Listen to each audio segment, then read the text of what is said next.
Welcome to crime diaries. ఈ వారం మన guest the best police officer, పేరు ఏవి రంగనాథ్ గారు, ఐపీఎస్ కమిషనర్, హెడ్రా. గతంలో ఈవీడిఎంగా ఉన్న సంస్థని దాన్ని అప్గ్రేడ్ చేస్తూ హెడ్రాగా మార్చారు. హెడ్రాగా మార్చిన తర్వాత ముఖ్య ఉద్దేశం ప్రభుత్వానికి కేవలం జీహెచ్ఎంసీ వరకే పరిమితం కాకుండా నగర శివార్లు కూడా విస్తరించి దాన్ని పూర్తిగా ఇందులో క్లబ్ చేసి చెరువుల రక్షణ కూడా హెడ్రాకి ఇచ్చారు. దానికి కోసం ముందుగా ఈ పోస్ట్ని ఎస్పీ క్యాడర్ నుంచి ఐజీ క్యాడర్కి అప్గ్రేడ్ చేసి మన రంగనాథ్ గారు తీసుకొచ్చి కమిషనర్గా ఇచ్చారు.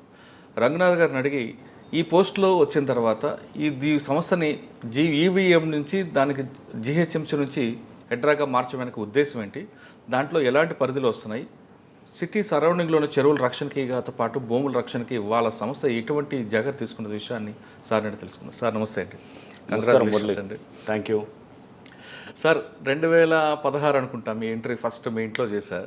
హైడ్రీమన్లో crime diary starting first entry మీది. ఇప్పుడు 480 తర్వాత మళ్ళీ మీ ఇంట్రీ వస్తుంది. దాదాపు అప్పుడు డీసీపీ ట్రాఫిక్, ఇప్పుడు కమిషనర్ హెడ్రా. సార్, ఒకప్పుడు ఈవీడిఎం ఉన్న సంస్థని హెడ్రాగా మార్చే వెనక ప్రభుత్వం ఉద్దేశం ఏంటి? దానికి మిమ్మల్ని తీసుకొచ్చి పెట్టడం వెనక అంటే ఏదో ఉద్దేశం ఉంటే తప్ప సాధారణంగా చేయరు, ఎందుకంటే పోస్ట్ని కూడా అప్గ్రేడ్ చేసుకొచ్చారు. ఇప్పుడు ఇంతకుముందు ఈవీడిఎం అంటే ఎన్ఫోర్స్మెంట్ డైరెక్టర్, డిజాస్టర్ మేనేజ్మెంట్ ఎక్కడ జరుగుతుంది, సిటీలో ఎక్కడైనా లోతడు ప్రాంతాలు జరుగుతుంది, మీ వాళ్ళు వెళ్ళడం, రిస్క్ చేయడం అంతా కూడా సక్సెస్ అయింది. ఇప్పుడు దీని పరిధి పెంచారు కాబట్టి దానివల్ల ప్రజలకు ఎలాంటి ఉపయోగం ఉంటుంది, ప్రభుత్వానికి ఎంత నష్టం లేకుండా లాభం వస్తుంది, దాని ఉద్దేశం ఏంటి చెప్పండి. ఈ రెండు ప్రశ్నలకు సమాధానం చెప్పే ముందు మనం డీసీపీ ట్రాఫిక్ ఉన్నప్పుడు మాట్లాడుకున్నాం. తర్వాత మీరు నల్గొండ ఎస్పీ, వరంగల్ కమిషనర్, తర్వాత city traffic, multizone Hyderabad multizone IG, CCS, ఇవన్నీ పోస్టులు దాటుకుంటూ ఇక్కడికి వచ్చారు. ఒక్కసారి నల్గొండకు వెళ్దాం. ఎందుకంటే నల్గొండ జిల్లాలో 4 సంవత్సరాలు పనిచేయడం కాకుండా అక్కడే మీరు డిఐజీగా ప్రమోషన్ వచ్చారు కాబట్టి నల్గొండ జిల్లాలో మీ మార్క్ ఏంటి? మీరు వెళ్ళేసరికి అక్కడ మీకు ఫస్ట్ ఛాలెంజ్ వచ్చింది. మీరు వెళ్ళిన తర్వాత ఒక మంచి కేసు జరిగిందండి, ప్రణయ్ హత్య కేసు. ఆ కేసులో మీరు చేసిన యాక్ట్ ఎలాగొచ్చింది? ఇంకా అదే కాకుండా చాలా కేసులు ఉన్నాయి. ఒకసారి మీరు చాలా nice talking to you Murali. ఇప్పుడు దాదాపు 8 ఏళ్ళు అవుతున్నట్టుంది. 2016లో మనం ఫస్ట్ ఇంటర్వ్యూ, మీరు మీ ఐ డ్రీమ్స్ మొదటి ఇంటర్వ్యూ నాతోటి మొదలెట్టినట్టు ఉంది. సో ఇది దినదినాభివృద్ధి చెందుతూ ఇప్పుడు దాదాపు 482 ఇంటర్వ్యూ అని అంటున్నారు. చాలా సంతోషం. మళ్ళీ 482 ఈ దీని తర్వాత, అంటే ఇన్ని ఇంటర్వ్యూస్ తర్వాత మళ్ళీ నేను మాట్లాడడం. Yeah right. అండ్ మీతోటి నాకు ఎప్పటి నుంచో తెలిసింది, టీవీ9లో ఉన్నప్పటి నుంచి, అంతకుముందు నుంచి కూడా, లాస్ట్ అంటే ఎర్లీ 2000s నుంచి కూడా మీరు యాక్చువల్గా sir additional SP Kakinada, Markapur కూడా. అవును. So it was a nice journey అంతా కూడా. రైట్. ఈ హైడ్రా గురించి మీకు అంటే కొన్ని విషయాలు అందరికి కూడా తెలియాల్సిన అవసరం ఉంటుంది. దీన్ని హైడ్రా అనేది ఇంకా ఇది జియో ఇంకా ఫార్మల్గా ఇష్యూ కాలేదు. దీని మీద చర్చలు జరుగుతున్నది, ఇంకా అది డిస్కషన్ స్టేజ్లో ఉన్నది. ఓకే. ఇది అంతా కూడా ముఖ్యమంత్రి గారి ఆలోచన, రేవంత్ రెడ్డి గారి ఆలోచన అనమాట. ఈ హైడ్రా అనేది దీనికి ఒక యాక్రోనిమ్ అనమాట. అంటే దీని పేరు మనం చూస్తే కనుక Hyderabad disaster response and asset protection authority. Asset protect అంటే డిజాస్టర్ రెస్పాన్స్. హైదరాబాద్లో డిజాస్టర్ రెస్పాన్స్, ఏమన్నా వరదలు, విపత్తులు, లేకపోతే ఇంకేదైనా వచ్చినా కానీ కూడా ఫస్ట్ రెస్పాండర్గా హైడ్రా అనే సంస్థ చేయాలి. రైట్. దీనికి తర్వాత అసెట్ ప్రొటెక్షన్. అసెట్ ప్రొటెక్షన్ అంటే ఏంటి? ఆస్తుల అంటే మన సంరక్షణ చేయటం అనమాట. సో ఆస్తులు అంటే ఏముంటుంది? ప్రభుత్వ ఆస్తులు, చెరువులు, నెక్స్ట్ గవర్నమెంట్ భూములు, నాలాలు, లేకపోతే పార్కులు, లేకపోతే ఏమన్నా ఉంటాయి, అది మన బరియల్ గ్రౌండ్స్, ఇట్లా ఏదైనా కానీ ఓపెన్ స్పేసెస్, ఆడే గ్రౌండ్స్, ఇవన్నీ కూడా ప్రభుత్వ ఆస్తుల కింద వస్తాయి. వీటిల్ని అసెట్ ప్రొటెక్షన్లో చేస్తూ ఇంకా మనం దాంట్లో ఇంకా కొన్ని ఇతర దాంట్లో అధికారాలు, పవర్స్ కూడా ఉన్నాయన్నమాట. సో దీనికి బ్యాక్గ్రౌండ్ కూడా చూస్తే కనుక 2019లో ఈ ఆర్గనైజేషన్ ఒకటి క్రియేట్ చేయడం జరిగిందనమాట. డైరెక్టరేట్ ఈవీడిఎం అనమాట, directorate of enforcement, vigilance and disaster management. ఇది జిహెచ్ఎంసీలో తయారు చేయబడ్డ ఒక ఇదనమాట, ఒక ఆర్గనైజేషన్. ఈ డైరెక్టరేట్కి ఒక ఎస్పీ స్థాయి అధికారి, ఒక ఐపీఎస్ స్థాయి అధికారి ఉంటూ వచ్చారు. అంతకుముందు విశ్వజిత్ కంపాటి అని చెప్పి ఒక ఐపీఎస్ ఆఫీసర్ ఆయన ఉన్నారు. తర్వాత ప్రకాష్ రెడ్డి కూడా ఆయన తర్వాత 2023లో ఆయన రావటం. సో ఇదంతా కూడా ఒక ఎస్పీ స్థాయి అధికారిగా జిహెచ్ఎంసీలో భాగంగా ఉండిందనమాట. సో ఈవీడిఎం అంటే ఏంటి? ఎన్ఫోర్స్మెంటు, విజిలెన్సు, డిజాస్టర్ మేనేజ్మెంట్. ఈ అంటే ఎన్ఫోర్స్మెంటు, వి అంటే విజిలెన్సు, డి అంటే డిజాస్టర్ మేనేజ్మెంట్. ఎన్ఫోర్స్మెంట్ అంటే ఏం చేస్తారు? ఎన్ఫోర్స్మెంట్ అంటే సేమ్ ఇదే, చెరువులు ప్రొటెక్ట్ చేయటం, లేకపోతే కనుక వాళ్ళు దాన్ని సెక్యూరిటీ గార్డ్స్ అది ఉండి అక్కడ ఎవరిని ఆక్రమిస్తుంటే కనుక వాళ్ళని వాళ్ళ మీద చర్యలు తీసుకోవటం, ఆక్రమణలు అంటే కాకుండా దానికి అంటే ఎంక్రోచ్ అవ్వకుండా కాపాడటం, ఆల్రెడీ ఆక్రమించిన దాన్ని మళ్ళీ వెనక్కి రిట్రీవ్ చేయటం, ఇట్లా అనేది ఎన్ఫోర్స్మెంట్లో బాగా ఉంది. సో ఎన్ఫోర్స్మెంట్ ఇప్పుడు ఇందాక ఏదైతే కనుక మనం చూసామో ప్రభుత్వ ఆస్తులన్నింటినీ కూడా కాపాడటం అనేది ఎన్ఫోర్స్మెంట్లో భాగం అనమాట. ప్రభుత్వ ఆస్తులు అంటే ఏముంది, పార్కులు లేకపోతే చెరువులు, నాలాలు, ఇంతే కాకుండా ప్రభుత్వ ఏది గ్రౌండ్స్, బరియల్ గ్రౌండ్స్, ఇవన్నీ కూడా దాంట్లో వచ్చేది. అంటే ఇవన్నీ కూడా ఎన్ఫోర్స్మెంట్లో కాపాడటానికి అసెట్స్ అనమాట, అసెట్స్ కాపాడటం. దీంట్లో కూడా మళ్ళీ ఇది కూడా ఉండేది ఏదంటే ఇప్పుడు సపోజ్ ఎవరన్నా 2 అంతస్తులకి పర్మిషన్ తీసుకొని, బిల్డింగ్ పర్మిషన్ తీసుకొని వాళ్ళు 4 అంతస్తులు 5 అంతస్తులు కడుతున్నారు అనుకోండి. సో అది కూడా అప్పుడు ఉన్నటువంటి ఈవీడిఎం వాళ్ళ పరిధిలోకి వచ్చేదన్నమాట. వచ్చి వాళ్ళు అది కూడా యాక్ట్ చేయొచ్చు అనేది అట్లా ఇచ్చారు అధికారులు. అంటే ఇదంతా కూడా 2019లో ఒక 888 జీవో అని ఉంటుంది, దాని కింద ఈ అధికారులన్నీ కూడా వచ్చాయన్నమాట. అది కాకుండా హోర్డింగ్స్ మీద ఫైన్ వేయడం అది కూడా ఉంటుంది. అంటే వాళ్ళకి ఫైన్స్ వేయటము, అడ్వర్టైజ్మెంట్స్ మీద కూడా ఇది ఎన్ఫోర్స్మెంట్ చేయటం, అవి కూడా అన్ని దాంట్లో కూడా వస్తుంది అనమాట. ఎన్ఫోర్స్మెంట్లో ఇవన్నీ. నెక్స్ట్ ఇంతే కాకుండా విజిలెన్స్ అంటే ఎన్ఫోర్స్మెంట్ విజిలెన్స్. వి అంటే ఏంటంటే ఈ అధికారులు ఎవరైతే కనుక జిహెచ్ఎంసీలో ఉన్నటువంటి అధికారులు వాళ్ళు కనుక ఎవరైనా అవినీతికి పాల్పడుతున్నట్టు కానీ లేదా వాళ్ళ విధులు సక్రమంగా నిర్వహించకపోయినప్పుడు కానీ వాళ్ళ మీద విజిలెన్స్ రిపోర్ట్స్ జనరేట్ చేసి కమిషనర్ జిహెచ్ఎంసీకి పంపించాలి అనేది అప్పుడు దాని కింద ఉన్నటువంటి అరేంజ్మెంట్ అనమాట. సో విజిలెన్స్ ఆస్పెక్ట్ అదనమాట.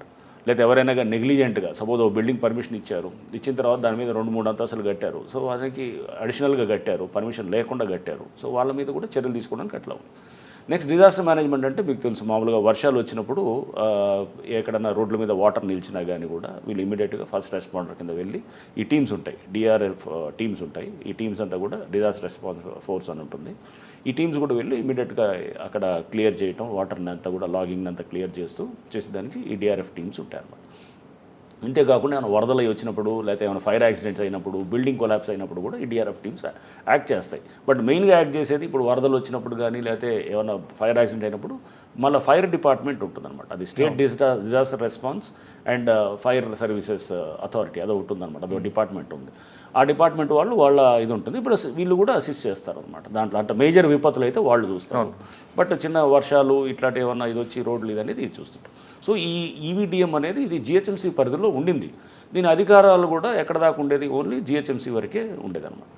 దీని తర్వాత ఇప్పుడు ముఖ్యమంత్రి గారు రేవంత్ రెడ్డి గారు వారి ఆలోచన ఏంటంటే ఇది ఉన్నా కానీ కూడా జిహెచ్ఎంసీలో అంతర్భాగం అవ్వటం వల్ల ఎఫెక్టివ్గా అనుకున్నంత ఎఫెక్టివ్గా చేయలేకపోయింది. ఎందుకంటే ఎంక్రోచ్మెంట్స్ని చెక్ చేయటం, చాలా చెరువులు నాలాలు కూడా కబ్జా అవుతూనే ఉన్నాయి, దాని మీద పెద్ద యాక్షన్ కూడా పెద్ద లేదు. అండ్ ఎందుకంటే అది పార్ట్ ఆఫ్ ద సిస్టంలో ఉంది కాబట్టి, సో దీన్ని ఇంకా మోర్ ఎఫెక్టివ్గా చేయాలంటే కనుక దీన్ని ఒక ఇండిపెండెంట్ సంస్థగా తయారు చేయాలి అనేది ఉండిందనమాట. ఇండిపెండెంట్ సంస్థగా తయారు చేసి దీనికి డైరెక్ట్గా ఏంటంటే ముఖ్యమంత్రి గారి దాని కంట్రోల్లో ఉండేటటువంటి ఏజెన్సీగా తయారు చేస్తూ దీనికి ఫండింగు అంతా కూడా సపరేట్గా చేస్తూ బడ్జెటింగ్ అంతా ప్లస్ డైరెక్ట్గా దీనికి ఒక ఐజీ స్థాయి అధికారి ఇంకా కొంతమంది ఎస్పీలు ఇట్లా అంతా రకరకాల అన్ని మల్టీ డిసిప్లినరీ అంటే అన్ని ఏజెన్సీస్ కూడా ఉంటాయి. ఇరిగేషన్ అధికారులు ఉంటారు, రెవెన్యూ వాళ్ళు ఉంటారు, సర్వేయర్స్ ఉంటారు, రిజిస్ట్రేషన్ డిపార్ట్మెంట్ వాళ్ళు ఉంటారు, నెక్స్ట్ ఇంకా ఫారెస్ట్ డిపార్ట్మెంట్ వాళ్ళు ఉంటారు, ఇంకా ప్రతి డిపార్ట్మెంట్ అంటే దీని మల్టీ డిసిప్లినరీ దీంట్లో ఉండేటట్టు చేయాలనేది వారి ఆలోచన అన్నమాట. సో ఈ ఆలోచన నుంచి బేసికల్గా ఏంటంటే ఎఫెక్టివ్గా చెక్ చేయాలి. ఎంక్రోచ్మెంట్ రేపు చేయాలంటే కనుక భయపడాలి. రేపు ఒకటి ఏంటంటే ఈజీగా వచ్చేసి చెరువులు ఆక్రమించేసుకోవటం లేకపోతే పార్కులు ఆక్రమించుకోవటం చేసిన తర్వాత అదంతా మొత్తం వాడు ఎకరాల కొద్దీ ఆక్రమించుకొని తర్వాత దాన్ని ఇది లేకుండా ఉండటానికి సో దీని మీద ఆల్రెడీ చాలా రౌండ్స్ ఆఫ్ డిస్కషన్స్ కూడా ముఖ్యమంత్రి గారి సమక్షంలో జరిగినాయి అన్నమాట. సో దీంట్లో ఇంకా అంటే మనం ఇప్పుడు నన్ను ప్రస్తుతానికి కమిషనర్ ఈవీడిఎం అని అంటారు. హైడ్రా కింద రూపాంతరం చెందడానికి ఇంకో కొన్ని రోజులు పడుతుందన్నమాట. బహుశా ప్రాబ్లీ ఒక 15 days ఆర్ 1 month అట్లా పడుతుండొచ్చు ఆ జియో వచ్చేదానికి ఇది అవుతుందన్నమాట. సో దీనికి పలు రౌండ్స్ ఆఫ్ డిస్కషన్స్ అన్నీ అవుతున్నాయి. దీంట్లో అంతా కూడా లోతుగా పరిశీలన చేసిన తర్వాత ఒక మొత్తం డీటెయిల్డ్ ఒక జియోని కూడా ఇవ్వడానికి కూడా ప్రభుత్వం వైపు నుంచి కూడా చాలా ఇదిగా ఉన్నారు. సో ముందుగానే ఇది ఒక ఐజీ స్థాయి పోస్టు ఉంటుంది కాబట్టి అని చెప్పేసి నాకు చెప్పినప్పుడు కూడా ఇది ఒక హైడ్రా అనేది అంటే ఇది ఒక స్టేట్ అది మొత్తం disaster response and asset protection అథారిటీగా ఉంటుంది కాబట్టి మీరు అంటే నన్ను ముందుగానే నాకు చెప్పారు పోస్టింగ్ చేసే ముందు ఇది చాలా ఇంపార్టెంట్ పోస్టు మీకు ఇచ్చేస్తున్నాం అని అంటే తప్పకుండా అంటే ఫస్ట్లో నాకు ఇది డిజాస్టర్ రెస్పాన్స్ దీనికంటే ఇది నేను లా అండ్ ఆర్డరు లేకపోతే ట్రాఫిక్ క్రైమ్స్, ఇవన్నీ నా స్పెషలైజేషన్. సో ఫస్ట్లో నేను అంటే డిజాస్టర్ రెస్పాన్స్కి నేను చేసేది పెద్దగా ఏముంటుంది అనేది అనుకున్నాను. బట్ తర్వాత నాకు చెప్పడం జరిగింది, ఇది లేదు మీరు అనుకున్నట్టు డిజాస్టర్ రెస్పాన్స్ కాదు, ఇది చాలా విస్తృతమైన పోస్ట్ ఇది. సో దీంట్లో చాలా ఎఫెక్టివ్గా చేయొచ్చు, సిటీకి నిజంగా మంచి చేయాలనుకుంటే కనుక చేయొచ్చు అనుకున్నప్పుడు తప్పకుండా ఒక మంచి ఇది ఒక ఆపర్చునిటీ. సిటీని మనం అనే సిటీని మనం బాగు చేసుకోవడానికి ఒక ఇంతకన్నా మంచి అవకాశం ఉండదు. అందులో ఎస్పెషలీ సీఎం గారి నుంచే ఇంత ఈ రావటం అనేది వచ్చినప్పుడు మనం డెఫినెట్గా ఈ అవకాశాన్ని మనం చేసి పబ్లిక్కి మనం మంచి చేయడానికి ఇది ఒక వేదిక అవుతుంది ఈ పోస్ట్ అని నేను అనుకున్నాను. దీంట్లో కూడా మళ్ళీ ఏంటంటే జిహెచ్ఎంసీ పరిధిని దాటి ఇంకా ఔటర్ రింగ్ రోడ్ దాకా తీసుకెళ్ళాలని, అంటే హెచ్ఎండిఏ ఇంకా చాలా మున్సిపాలిటీస్ ఉన్నాయి, లైక్ మన నార్సింగి మున్సిపాలిటీ, లేకపోతే నిజాంపేట మున్సిపాలిటీ, ఇట్లా మన మేడ్చల్ మున్సిపాలిటీ, ఈ చుట్టూ పెద్దంబర్పేట మున్సిపాలిటీ, మహేశ్వరం మున్సిపాలిటీ, ఇవన్నీ కూడా దాదాపు 20 పైన మున్సిపాలిటీలు, 33 గ్రామ పంచాయతీలు, మళ్ళీ ఇంకా వేరే కంటోన్మెంటు, లేకపోతే ఐలా అని చెప్పేసి ఇండస్ట్రియల్ ఏరియాస్ లోకల్ అథారిటీ అని, ఇట్లా ఇవన్నీ కూడా చాలా దీంట్లో వస్తున్నాయి అన్నమాట. వచ్చేసి ఇప్పుడు ఉన్నటువంటి జిహెచ్ఎంసీ పరిధి 650 చదరపు కిలోమీటర్లు అయితే దీన్ని ఇప్పుడు 2050 చదరపు కిలోమీటర్లు కంటే దాదాపు 3 రెట్లు పెరుగుతుందన్నమాట దీని పరిధి. పెరిగి దీన్ని అంటే విస్తృతమైన ఇది అధికారాలు ఇచ్చి ఎఫెక్టివ్గా చేయాలనేది ఉంది. సో ఇది ఇంకా చర్చల స్టేజ్లో జరుగుతుంది అనమాట. చర్చల స్టేజ్ జరుగుతుంది. ముఖ్యమంత్రి గారు అయితే చాలా స్పష్టంగా ఉన్నారు, రేపు ఎంక్రోచ్మెంట్లు చేయాలన్నా ఆల్రెడీ, లేకపోతే ఎవడన్నా ఇది చేయాలంటే కనుక రేపు అతనికి భయపడే పరిస్థితి ఉండాలి అనేది ఫస్ట్ వరి. రేపు ఎంక్రోచ్ చేయాలంటే ఎవడన్నా గవర్నమెంట్ భూములు ఆక్రమించుకోవాలంటే రేపు అతనికి చట్టపరంగా మనం అతన్ని నివారించేటట్టు ఉండాలి. రేపు ఆ భయం అనేది చేసేవాళ్ళు అట్లాంటి ఎవరైతే చట్టాన్ని చేతులు తీసుకునే వాళ్ళకి ఉండాలి. రెండోది, ఆల్రెడీ ఎంక్రోచ్ చేసిన వాళ్ళు ఎవరు ఉంటే కనుక వాళ్ళని కూడా మనం ఏంటంటే వాళ్ళని చూసి మనం ఎక్కడెక్కడ చేసినారో అక్కడ అన్నింటి చెరువులు, ఎస్పెషల్లీ చెరువులు కాపాడుకోవడం. ఎందుకంటే అది ఎన్వైరన్మెంటల్, దానివల్ల వచ్చేటువంటి దానికి చాలా ఎన్వైరన్మెంటల్ ఇష్యూస్ కూడా ముడిపడి ఉన్నాయి కాబట్టి చెరువులు, నాలాలు ఇవన్నీ కూడా, ఈ పార్కులు ఇవన్నీ ఉన్నాయి కాబట్టి వాటిని ఇమీడియట్గా మనం దాన్ని చేయడానికి ఒక దీర్ఘకాలిక ప్రణాళికతోటి మనం జాగ్రత్తగా లీగల్ ఇష్యూస్ వస్తుంటాయి, కోర్టు మ్యాటర్స్ వస్తుంటాయి, ఇవన్నిటిని కూడా చేసుకొని పోవాలనేది వారి ఆలోచన అన్నమాట. సో దానికి తగ్గట్టుగా ఎఫెక్టివ్గా నన్ను ఎంచుకోవటం అనేది తప్పకుండా నేను ఇది ఒక మంచి అవకాశంగా, అట్లానే నా ఎబిలిటీస్ని ప్రభుత్వం గుర్తించినట్టుగా నేను ఫీల్ అవుతున్నాను. డెఫినెట్గా ఏంటంటే ఇంత మంచి అవకాశం వచ్చినప్పుడు సమాజానికి చేయడానికి నా వైపు నుంచి సాయశక్తిలో నేను చేయడానికే ప్రయత్నం చేస్తాను, ఎఫెక్టివ్గా చేస్తాను. రేపు ఎవరైనా కానీ ఆల్రెడీ నేను చెప్పాను, చిన్న చిన్న వాళ్ళ మీద పోయేదానికన్నా పెద్దవాళ్ళు, షార్క్స్ ఉంటారు, ల్యాండ్ షార్క్స్ ఉంటారు, ల్యాండ్ గ్రాబర్స్ ఉంటారు, వాళ్ళని పెద్దవాళ్ళతోటి ముందు మనం టార్గెట్ చేస్తే కనుక వ్యవస్థ అనే దాని మీద నమ్మకం వస్తుంది అనమాట ఫస్ట్. అంతేగాని చిన్నవాళ్ళ మీద ఏదో నాలాసులు ఆక్యుపై చేశారని ఏదో మామూలుగా ఉంటారు, 50 గజాలు 60 గజాలు ఆక్యుపై చేసినోడు, షెడ్ కట్టుకున్నాడు, పేదవాళ్ళు, వాళ్ళ మీద పోతే కనుక అలా కాదు. చాలామంది బడాబాబులు ఉన్నారు, వాళ్ళందరూ కూడా ముందు ఆ లిస్టు తీసి అసలు ఎక్కడ ఉన్నాయి ముందు, అంటే డేటాబేస్ కూడా చాలా సరిగ్గా లేదు, డేటాబేస్ చాలా పనిచేయాల్సి ఉందన్నమాట. నువ్వు రాగానే ఇమీడియట్గా వెళ్ళి ఏదో కొలగొడతామని ఎక్స్పెక్ట్ చేయడం కూడా కరెక్ట్ కాదు. సో దీనికి చాలా హోంవర్క్ చేయాల్సి వస్తుంది. చాలా మీటింగ్స్ పెట్టి లేక్స్ మీద మీటింగ్ పెట్టాను ఆల్రెడీ. అంటే వచ్చి 15 రోజుల్లో కూడా చాలా మీటింగ్స్ అరేంజ్ చేస్తున్నాం. మన సిటీ ప్లానర్స్తో మీటింగ్ పెడుతున్నాము, పెట్టేసి నెక్స్ట్ ఇంకా చెరువుల వైపు ఫైళ్ళు మెయింటైన్ చేయాలని చూస్తున్నాం. ఈ చెరువు వైజ్గా, అంటే మనకి ఎట్లయితే పోలీస్ స్టేషన్లో కేసు వైజ్గా ఉంటుందో ఇక్కడ ఈ చెరువు వైజ్ ఫైల్ ఉండాలన్నమాట. అసలు ఎక్కడ ఉంది FTL, ఫుల్ ట్యాంక్ లెవెల్, అంటే నీళ్లు ఫుల్గా వస్తాయి కనుక ఎక్కడ ఉంటుంది water. And next buffer zone, అంటే కొంచెం ఇంకా FTL దాటిన తర్వాత బఫర్ జోన్ ఉంటుంది. సో ఈ FTLలో యాక్చువల్గా ఏది కట్టకూడదు, FTLలో కానీ బఫర్ జోన్లో కానీ ఏం కట్టకూడదు. బట్ చాలా చోట్ల FTL కాదు, చెరువులో పూర్తి చేసిన పరిస్థితులు ఉన్నాయి, నాలాలు పూర్తి. సో చాలా పెద్ద ఇది ఉంటుంది దీంట్లో, ఎందుకంటే చాలా కోర్టు లిటిగేషన్స్ కూడా ఉంటాయి. సో అందుకు చాలా స్ట్రాంగ్ లీగల్ టీం పెట్టాలి, చాలా కన్విక్షన్ తోటి పనిచేసేవాళ్ళు. అంటే రేపు చాలా అంటే ఇది మన సమాజాన్ని బాగు చేసుకోవడానికి మనం ఇంతకన్నా మంచి అవకాశం ఉండదు అనుకునేటటువంటి వాళ్ళతోటి హైదరాబాద్ని వల్ల మనం జాగ్రత్తగా చేసుకోవాలి. లేదా ముందు ఏమవుతుందంటే ఈ నాలాలు ఇవన్నీ పోవటం, ఆక్రమించుకోవటంతో మనకి అంతా వరదలు వస్తాయి కనుక మనం చూసాం, చిన్నపాటి వర్షం వచ్చినా కానీ కూడా మొత్తం ఇది జరుగుతుందన్నమాట. ఇది మొత్తం వాటర్ లాగింగ్ అయిపోతుంది. చెరువులు లేవు, నీళ్లు పోవడానికి చెరువులు అన్నీ పూడ్చిపోయినాయి. నెక్స్ట్ ఎటు పోవాలి, నీళ్ళంతా మన హైదరాబాద్ సిటీలో నిలుస్తాయి అన్నమాట. సింపుల్, అంటే ఇప్పుడు చేయాల్సింది కూడా దీంట్లో పెద్ద మనం అంటే మేము ఏదో దీన్ని మొత్తం రూపురేఖలు మార్చేస్తాం హైదరాబాద్ అనేది నేను అంత ప్రగల్భాలు ఏం మాట్లాడను. సింపుల్ థింగ్స్ చేయాల్సినవి కొన్ని ఉన్నాయి. సింపుల్ థింగ్స్ ఏం చేయొచ్చు, వర్షం పడ్డప్పుడు మేము ఉదాహరణకు కొన్ని వర్షం పడటానికి గుంతలు ఉంటాయి, ఏది మన క్యాచ్ పిట్స్ అంటాం. వచ్చిన ఫస్ట్ 4-5 రోజులు క్యాచ్ పిట్స్ ఇన్స్పెక్ట్ చేసాం. ఆ క్యాచ్ పిట్స్లో అంతా మట్టి నిలిచిపోయింది అనమాట, మట్టి పూడ్చిపోయింది, మొత్తం క్యాచ్ పిట్స్ అంతా మట్టితోటి ఉంది. లైక్ పెద్ద water logging points like Madhapur junction, లేకపోతే బయోడైవర్సిటీ జంక్షన్, పెద్ద పెద్ద జంక్షన్స్లో ఎక్కడైతే నీళ్ళు ఎప్పుడు నిలుస్తాయో అక్కడ పూర్తిగా మట్టితో నిలిచిపోయినాయి అనమాట. నిలిచిపోయి పైప్ లైన్స్ అంటే ఒక క్యాచ్ పిట్ నుంచి ఇంకో క్యాచ్ పిట్, ఇక్కడ వాటర్ తింటే ఇప్పుడు దాంట్లో వెళ్తుంది అంతా కూడా డ్రైన్ అవుట్ అవుతుంది, అక్కడి నుంచి ఇంకో వెళ్ళాలంటే కూడా ఇంకో పైప్ ఆ పైప్ కూడా మొత్తం పూడ్చిపోయింది అనమాట సిల్ట్ తోటి. అంటే వచ్చిన మట్టితోటి పూడ్చిపోయి ఆ పేపరు చెత్త చెదరం అంతా వచ్చి మొత్తం దాంతో పూడ్చేస్తుంది. అప్పుడు పడ్డ వాటర్ ఎంత అవుతుంది వెళ్ళటానికి, మెల్లిగా వెళ్తుంటుంది. ఇప్పుడు బాత్రూంలో ఎట్లుంటుంది, మనం కనుక చెత్త అంతా ఉందనుకోండి, ఏది మన డ్రైన్ అవుట్ అయ్యే దగ్గర అక్కడ ఇది ఉంటే కనుక న్యాచురల్గా 10 నిమిషాలు పడుతుంది అనుకోండి, అదే దాన్ని అంతా క్లీన్ చేస్తే నిమిషాలు వెళ్ళిపోతుంది. సేమ్ లాజిక్ అనమాట. ఇక్కడ కూడా మనం ఈ మట్టిని అంతగా క్లీన్ చేస్తే గంటలో వెళ్ళే వాటర్ 10 నిమిషాల్లో తీసేయచ్చు. ట్రాఫిక్ జామ్ని 50 నిమిషాలు తగ్గించినట్టే కదా. సో నేను ట్రాఫిక్లో కూడా 4.5 ఏళ్ళు పనిచేసే కాబట్టి నాకు తెలిసి ఎంత ఎఫెక్ట్ ఉంటుందని. అప్పుడు నేను చెక్ చేసేవాడిని, ఈ క్యాచ్ బిట్లని చెక్ చేస్తుండేవాడిని.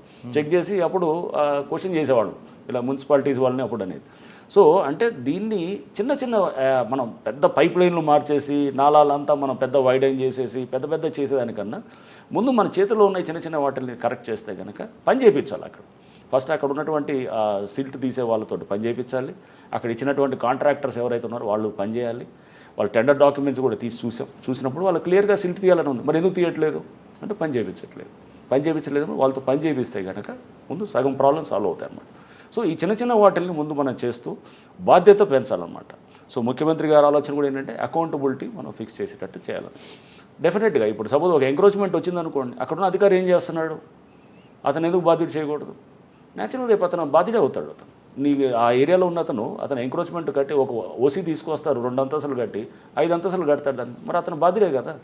తెలిసినప్పుడు కొలగొట్టాలి కదా. ఎందుకు కొలగొట్టలేదు అంటే చూసి చూడనట్టు ఎందుకు పోతున్నావు? డెఫినెట్గా అది నెగ్లిజెన్స్ అని ఉండాలి, అది కనైవెన్స్ అని ఉండాలి. అట్లనే తీసుకుంటాను.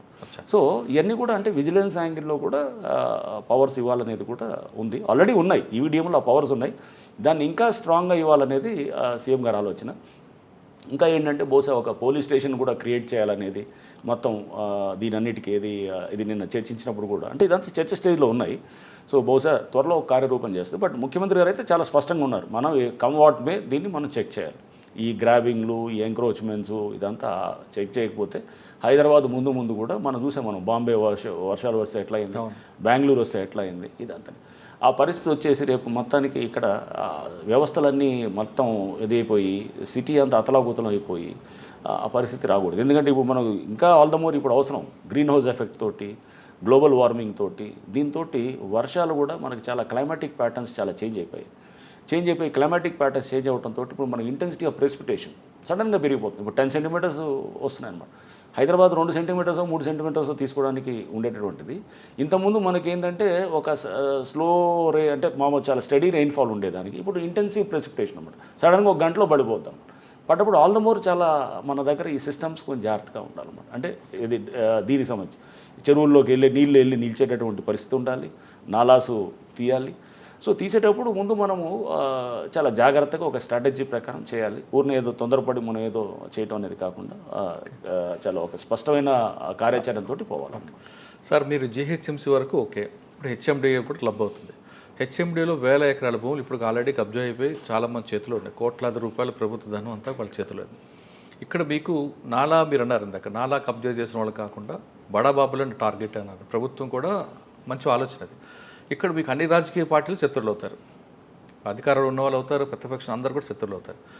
ఆల్రెడీ మీరు ఇంకొక టాపిక్ తీసుకొచ్చారు, చెరువులు లింక్ సిస్టమ్ ఎప్పుడో కట్ అయిపోయింది. మనకి బఫర్ జోను కొలాప్స్ అయిపోయింది. ట్యాంక్ మీరు చెప్పారా ఇప్పుడు ఎఫ్టీఎల్, ఆ ఎఫ్టీఎల్ పిల్లర్స్ కూడా మార్చేసే సిస్టమ్ తీసుకొచ్చారు. దీని అంతటికి కారణం రాజకీయ నాయకులు, బడాబాబులు కాకుండా సరౌండింగ్లో ఉన్న డిపార్ట్మెంట్ వాళ్ళ హస్తంతోనే జరిగిందనేది వార్తుంది.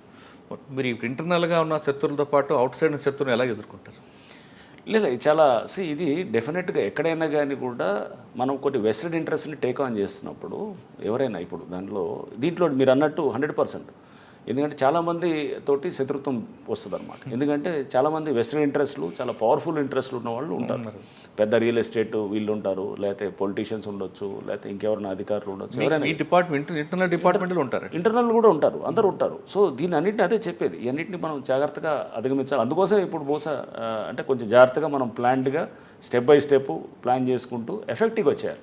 సో ఎఫెక్టివ్గా చేసేటప్పుడు మనం ఏమీ లేదు, ఫస్ట్ వీళ్ళని టార్గెట్ చేసి మన మెయిన్ ఫెలోస్ని, వాళ్ళని ల్యాండ్ మాఫియా ఉండేవాళ్ళు, మెయిన్ పెద్ద గేటెడ్ కమ్యూనిటీసో లేదా పెద్ద పెద్ద బిల్డింగ్స్ వచ్చినాయనుకోండి, వాళ్ళని జాగ్రత్తగా హ్యాండిల్ చేసి మనం చేయగలిగితే కనుక నమ్మకం రావాలి. ఫస్ట్ ఏంటంటే సిస్టమ్ మీద నమ్మకం వస్తే కనుక పబ్లిక్ అంతా మనతో ఉంటారు. ఆ నమ్మకం తీసుకొచ్చే దాన్ని దిశగా నేను పనిచేస్తాను ఫస్ట్. అంటే వ్యవస్థని జనరల్గా ఏమనుకుంటారా, ఇవన్నీ ఉందిలే వస్తాయి, ఇట్టటి చాలా మామూలు చూసాము, ఇవి వస్తాయి మళ్ళీ పోతాయి, ఇదంతా పెద్ద ఏం లేదు, మళ్ళీ ఎవరో వాళ్ళు పెద్దవాళ్ళు వస్తారు, వాళ్ళు చెప్పంగానే వదిలేస్తారు, ఇదంతా నార్మల్గా ఉంటుంది. దానికి విరుద్ధంగా చేయాలన్నమాట. దాని ముందు ఏంటంటే ఇవన్నీ ఉంటాయి, దానికి నమ్మాలంటే కనుక ఫస్ట్ కొన్ని యాక్షన్స్ చేసి చూపించాలి. చేసినప్పుడు న్యాచురల్గా అప్పుడు ఇది ఉంటుంది. So action should speak. మన మాటల కన్నా చర్యల ద్వారా చేయాలి. యాక్షన్ ఎప్పుడు స్టార్ట్ అవ్వచ్చండి? నేను ముందు అందుకో చెప్తున్నాను, ముందు జీవో రావాలి. జీవో రావడానికి బహుశా 15 రోజులు 1 month లోపల వస్తుందని నేను అనుకుంటున్నాను. నాకు ఆ అధికారం అంతా ఇస్తున్నట్టు అవుతుంది. అంటే నేను జిహెచ్ఎంసీ పరిధి నుంచి ఇండిపెండెంట్ అవుతాను. అయిన తర్వాత నెక్స్ట్ దీనికి సంబంధించిన ఆల్రెడీ నేను అప్పటిదాకా వస్తుందని చెప్పి నేను వెయిట్ చేయట్లేదు. ఆల్రెడీ ఇప్పుడు ఆ డేటా నా గ్రౌండ్ వర్క్ స్టార్ట్ చేసాం. చేస్తూ మేము చెరువుల వైజ్ మీటింగ్లు పెడుతున్నాను, పబ్లిక్ పార్కుల వైజ్ పెడతాము, అండ్ అట్లానే కొన్ని చోట్ల ఏది మనము ఆ డేటాబేస్ తీసుకుంటున్నాము, జిఐఎస్ మ్యాపింగ్ ఎలా ఉందో చూస్తున్నాము. పబ్లిక్ నుంచి నేను అసలు ముందు ఎట్లాంటి కంప్లైంట్స్ వస్తాయని స్టడీ చేస్తున్నాము. సో కొన్ని స్పాట్స్లోకి వెళ్ళి వెరిఫై చేస్తున్నాం అక్కడికక్కడ. ఇదంతా ఏంటంటే గ్రౌండ్లో ముందు నాకు దీని గురించి ఒక అవగాహన రావడానికే బహుశా 1-2 నెలలు పడుతుంది. ఎందుకంటే ఇది నాకు సంబంధించిన సబ్జెక్ట్ కాదు.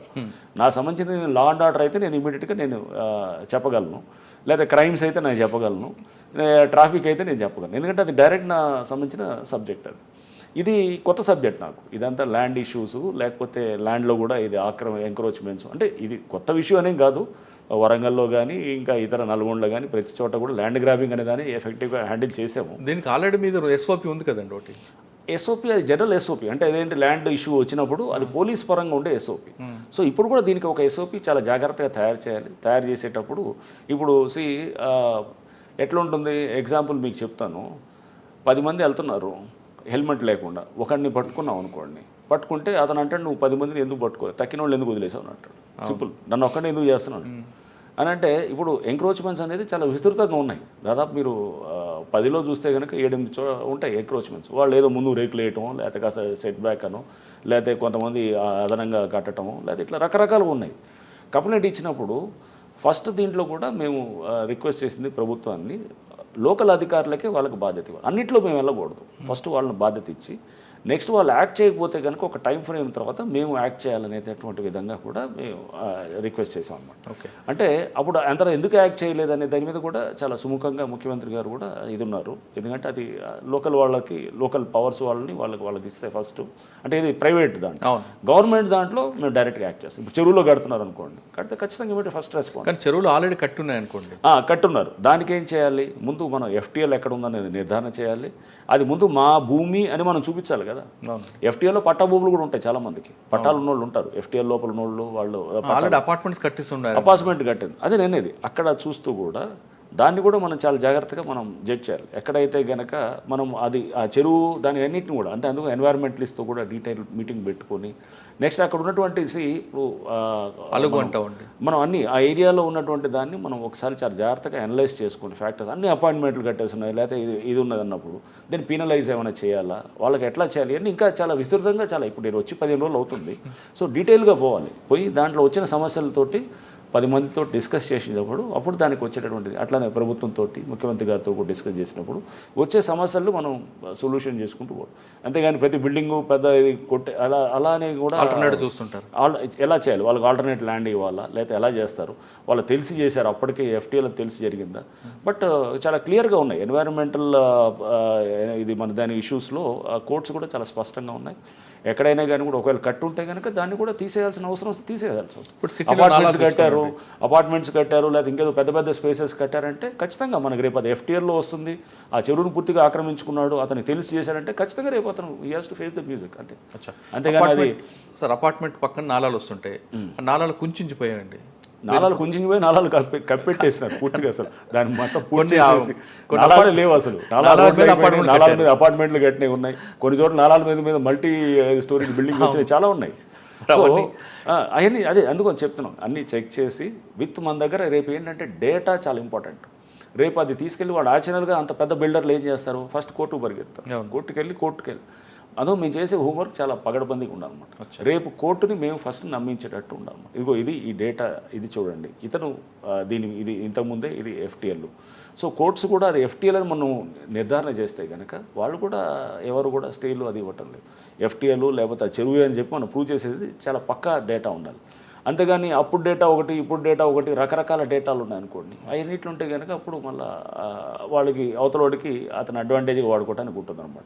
సో అందుకోసం ఆ డేటా గురించి కూడా నేను మీటింగ్ పెట్టాను అనమాట. జిఐఎస్ దానికి సంబంధించిన వాళ్ళతోటి, ఈ లేక్స్లో ఇది ఎఫ్టీఎల్ దాని కాదు ఈ చెరువు వైజ్ మీటింగ్ పెడతాను. నెక్స్ట్ చెరువు వైజ్ మీటింగ్ పెట్టి మనం ఎఫ్టీఎల్ ఎలా నిర్ధారణకు వచ్చారు అది రేపు కోర్టు దాన్ని అంటే ట్రాన్స్పరెంట్గా ఉండాలి. దానికి ఏంటంటే ఇక ఇది 100% రైట్ అనేటటువంటి విధంగా తీసుకునేటట్టు దానికి జరగాల్సిన హోంవర్క్ జరగాలన్నమాట. అంటే ఇదంతా అవ్వడానికి 1 year పట్టచ్చు అంటారా? 1 year ఏం కాదు. ఇది ఎప్పటికప్పుడు జరుగుతూనే ఉంటుంది. ఆల్రెడీ కొన్నిట్లో చేస్తున్నారు.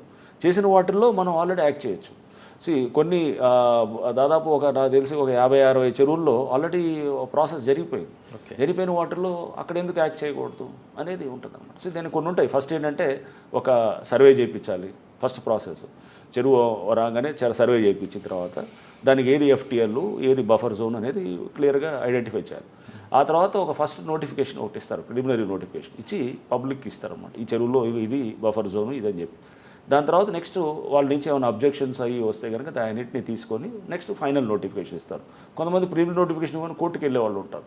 సో ఇట్లా పలు స్టేజెస్లో ఉన్న అన్నింటిని కూడా తీసి చేస్తున్నాం. ఈ చెరువు వైజ్ డీటెయిల్కి పోవాలి. అంతేగాని జనరల్గా మన 100,000 చెరువులు ఉన్నాయన్నమాట.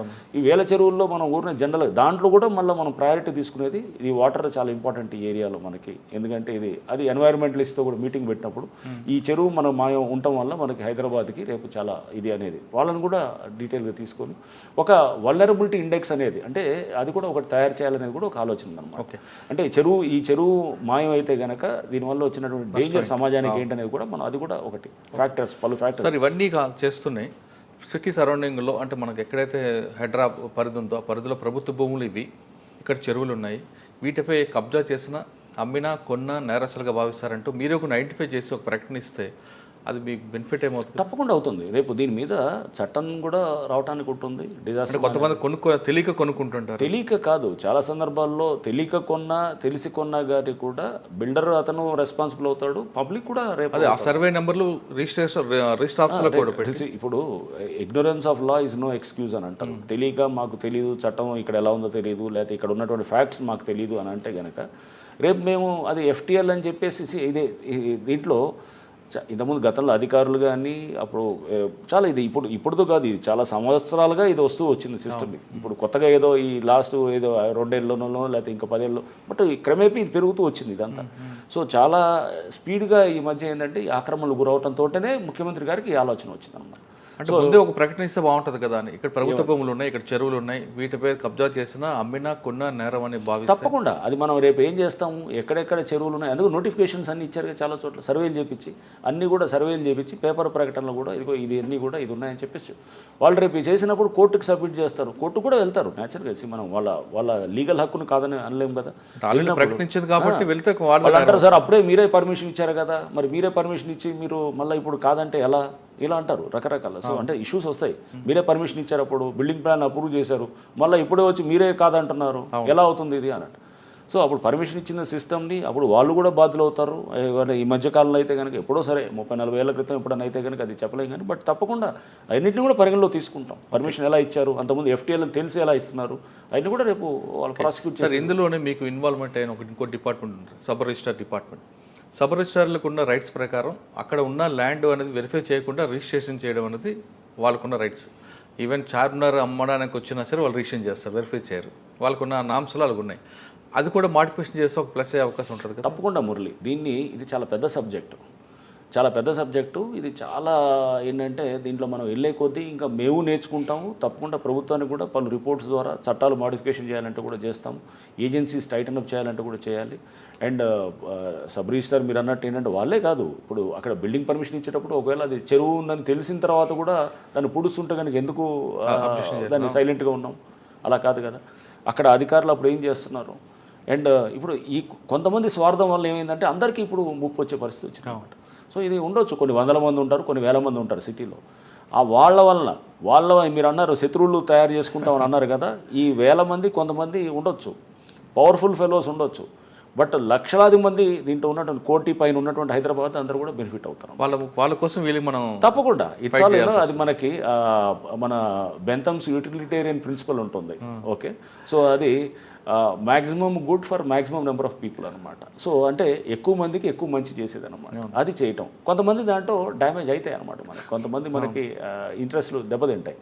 బట్ మీరు సపోజ్ 100 మందికి మంచి చేయాలన్నప్పుడు సపోజ్ 99 మందో 95 మందో లాభపడతారు, ఒక 2-3 నష్టపోయే వాళ్ళు ఉంటారు. వాళ్ళు చేతులారా చేసుకుండొచ్చు, తెలియక చేసుకొని ఉండొచ్చు, తప్పకుండా ఉంటాయి. బట్ ఆ చేసేటప్పుడు నష్టపోతున్నారంటే దానికి ఒక ప్రాసెస్ ఉంటుంది, ఎవరిని ఇష్టమైనట్టు మనం చేయడానికి కూడా ఉండదు. ఎందుకంటే అప్పుడు పర్మిషన్లు ఇచ్చారు కదా, మరి అప్పుడు నేను లోన్లు తీసుకొని కట్టాను, నేను పర్మిషన్లు తీసుకున్నాను, అప్పుడు మీరే ఇది కాదు ఇదేమీ లేదు దీంట్లో చెరువు లేదని మీరే ఇచ్చారు అని ఉంటాయి. వ్యవస్థ కూడా ఆ టైంలో ఎలా రెస్పాండ్ అయింది అనేది కూడా అన్నిటి కూడా పరిశీలించాల్సి వస్తుంది. అందులో చెప్పేది ఈచ్ ఒక చెరువు ఫైలు మాది ఒక కేసు దర్యాప్తు ఫైల్లా తయారవుతుంది అనమాట. సిడి ఫైల్ లాగా ఉంది. సిడి ఫైల్, పెద్ద సిడి ఫైల్ ఉంటాయి చూసారా, మంచి మర్డర్ కేసో లేకపోతే ఇట్లాంటివి ఉంటాయి, ఆ టైప్ ఫైల్ లాగా తయారు చేస్తాం. దాన్ని లోతుగా పోయి దాన్ని ఇంట్రెస్టింగ్ సబ్జెక్టు, దీన్ని డెప్త్లో పోవాల్సిన పరిస్థితి ఉంటుంది. అందుకని చాలా లీగల్ టీమ్ స్ట్రాంగ్ ఉండాలి, సర్వేయింగ్ టీమ్ స్ట్రాంగ్ ఉండాలి, మా కన్సల్టెన్సీని పెట్టాలి, డేటా బేస్ ఏదైతే మేము పోతున్నామో అది ఇర్రెఫ్యూటబుల్ డేటా ఉండాలి, టెక్నాలజీ టీమ్ స్ట్రాంగ్ ఉండాలి, టెక్నికల్ డేటా మీద బేస్ అవుతుంటాము.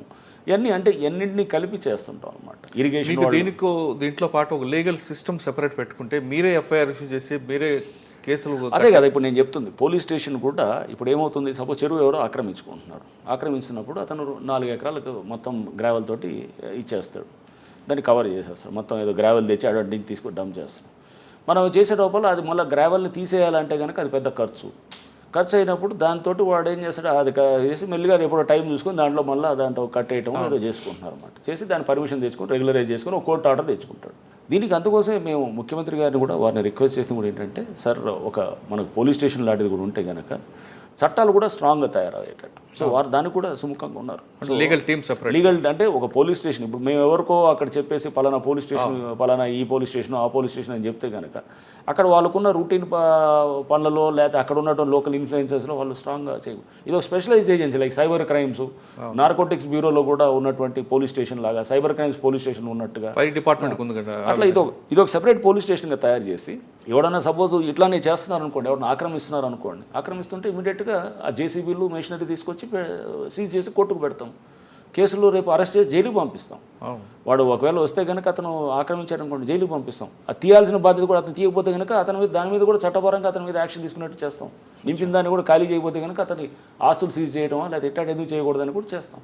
అయినా కూడా ఇప్పుడు ఆ చట్టంలో మనం తీసుకొస్తే కనుక ఆస్తులు సీజ్ చేయటమా లేదా అతను తీయకపోతే కనుక అతను ఇంకే రెవెన్యూ రికవరీ చట్టమా లేదా ఇంకే అంటే ప్రాసెస్ కూడా చాలా జాగ్రత్తగా చేసి పగడబందీగా చేసేదానికి కూడా చేస్తాం. అంటే మీ ఇప్పుడు గవర్నమెంట్ టార్గెట్ కూడా పెద్దవాళ్ళ మీద ఎక్కువ వెళ్తుంది, చిన్న వాళ్ళ మీద కాకుండా. పెద్ద చిన్న అని కాదు, ఆక్రమించే వాళ్ళ మీద ఉంటుంది తప్పకుండా. బట్ దాంట్లో మనం ఏదో చిన్నవాళ్ళ మీద పోయి ఏదో ఒక బస్తీ తీసుకొని దాన్ని చేస్తే కనుక అలా అన్ని చోట్ల ఉన్నాయి ఆక్రమణలు, సిటీ మొత్తం ఆక్రమణలే ఉన్నాయి చాలా చోట్ల.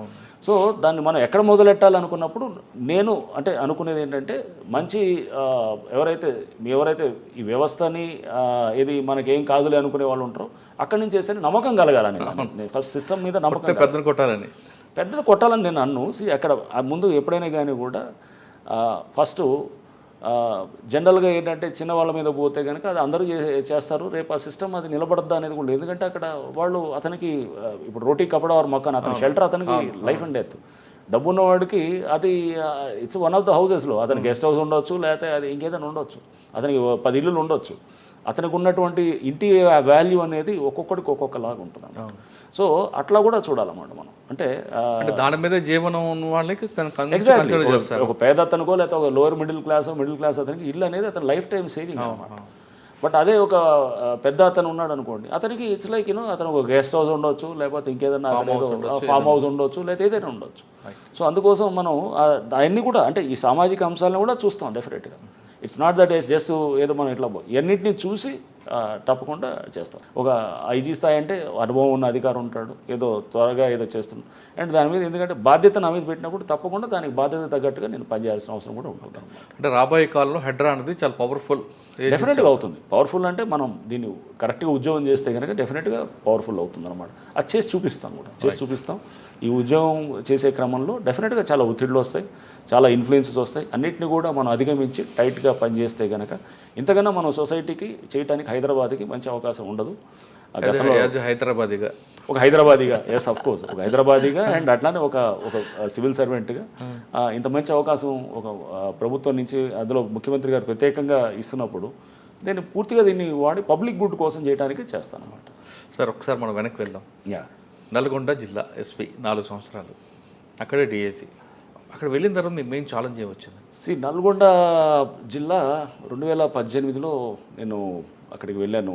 కానీ అప్పటికే నయీం కనబడ్డాడు. నయీం లేదు, నయీం అప్పటికే చనిపోయాడు. నయీం చనిపోయినాడు, కానీ నయీం గ్యాంగ్స్ ఉండేవి. నయీం గ్యాంగ్స్ ఉండి కొంత వాళ్ళ ట్రేసెస్ ఉండేవి అంత నల్గొండ జిల్లాలో. కొంత నల్గొండ ఏంటంటే నేను వెళ్ళేటప్పటికి కూడా అక్కడ కొంత మర్డర్స్ అయి ఉన్నాయన్నమాట. అంతా మర్డర్లు అయ్యి 2018 మార్చిలో వెళ్ళాను. ఇట్లానే సడన్గా నా ట్రాన్స్ఫర్స్ ఎప్పుడు కూడా ఏంటంటే నా చేతుల్లో ఏమీ లేదు, సడన్గా వచ్చిన ట్రాన్స్ఫర్గానే ఉండింది. టీవీలో స్క్రోలింగ్ చూసుకొని అంటే నాకు సడన్గా ఒక గంటలో అంటే ఆర్డర్ వచ్చింది, మీరు వెళ్ళి ఇమీడియట్గా జాయిన్ అవ్వాలి, మీరు ఎప్పుడు జాయిన్ అవ్వాలంటే 1 గంట 2 గంటలు వెళ్ళిపోవాలి అన్నట్టు. అంటే జనరల్ అందరితో పాటు నాది వచ్చింది తక్కువ ఉంటుంది అనమాట. సో అంటే అక్కడ అవసరాల రీత్యా నన్ను అప్పుడు ఉన్నటువంటి ప్రభుత్వంలో నన్ను అక్కడ మర్డర్ అయింది. బొడ్డుపల్లి శ్రీనివాస్ అని చెప్పేసి ఒక కాంగ్రెస్ లీడర్, అతను టౌన్ కాంగ్రెస్ అధ్యక్షుడు. అతన్ని అక్కడ కొంతమంది రౌడీ షీటర్స్ వాళ్ళు అంతా అక్కడ అప్పుడు టీఆర్ఎస్ సంబంధించిన వాళ్ళు ఇది అక్కడ గొడవ అయ్యి అతన్ని కొట్టి చంపిన తర్వాత అతని డ్రైనేజ్లో పడేసి ఇదంతా జరిగిందనమాట. సో జరిగినప్పుడు కొంత అక్కడ డిస్టర్బెన్స్ అయింది. అప్పుడు ఉన్నటువంటి అక్కడ ఎస్పీని బదిలీ చేసి నన్ను వేశారు. సో రౌడీయిజం అనేది కొంత నల్గొండలో కాస్త ఎక్కువగా ఉంటుందన్నమాట. సో అక్కడ కాస్త అంత భాయ్ అనే కల్చర్ ఒకటి ఉంటుందన్నమాట. అంటే అంతా ఏంటంటే మనం ఊరిని శాసించాలి, టౌన్ అంతా మన కంట్రోల్లో. నల్గొండకి నేను వెళ్ళినప్పుడు మార్చిలో ఈ అన్ని పరిస్థితుల్లో అంటే ఒక బొడ్డుపల్లి శ్రీనివాస్ మర్డర్ అయ్యింది.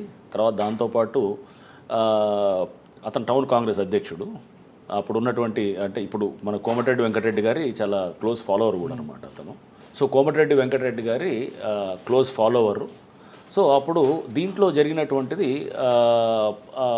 కాంగ్రెస్ లీడర్ని చంపిన తర్వాత జరిగినటువంటి గొడవలు, ఆ తర్వాత అయిన గడబడులు, దాని పరిణామాల్లో ఎస్పీని షిఫ్ట్ చేశారని చెప్పాను కదా. సో తర్వాత నెక్స్ట్ ఏమైందంటే దానికి ముందు కూడా ఒక చిన్న ఇన్సిడెంట్ కూడా అవుతుంది. ఒక అతను ఎవరో ఏం చేస్తాడంటే ఒక రౌడీ షీటర్, వాడు నోటోరియస్ రౌడీ షీటరు, ఒక మర్డర్ చేసి ఒకడిని మొండె ఒక దగ్గర, తల ఒక దగ్గర, అంటే కాళ్ళు చేతులు ఒక దగ్గర, అంటే ఊర్లోనే అన్ని రకరకాల చోట్ల అట్లా పడేస్తారు అనమాట.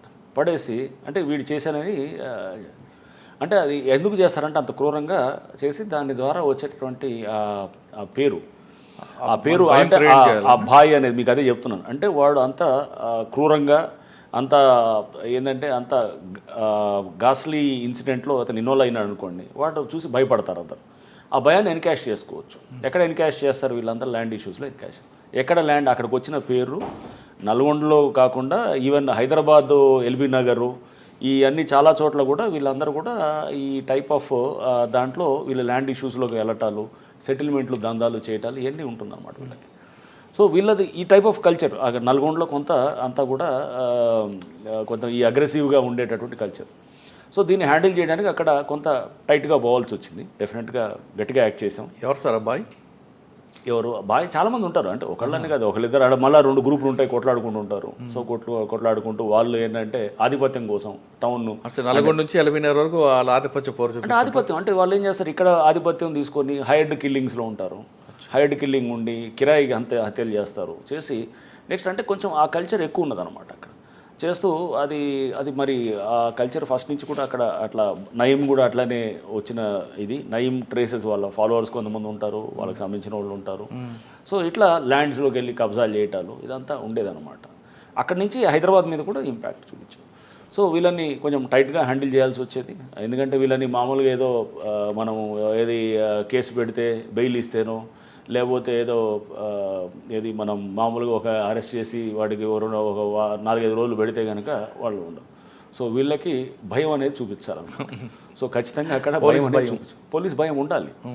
మంచివాడికి మంచి ఇది ఉండాలి. మంచివాడిని సపోజ్ చిన్న ఒక ఎస్ఐ కానీ, ఒక కానిస్టేబుల్ కానీ, ఒక మా ఆఫీసర్ కానీ అతను ఒక మాట ఏరా పోరా ఒరే తూరే అన్నా కానీ కూడా తప్పకుండా చర్య తీసుకుంటాం అన్నమాట.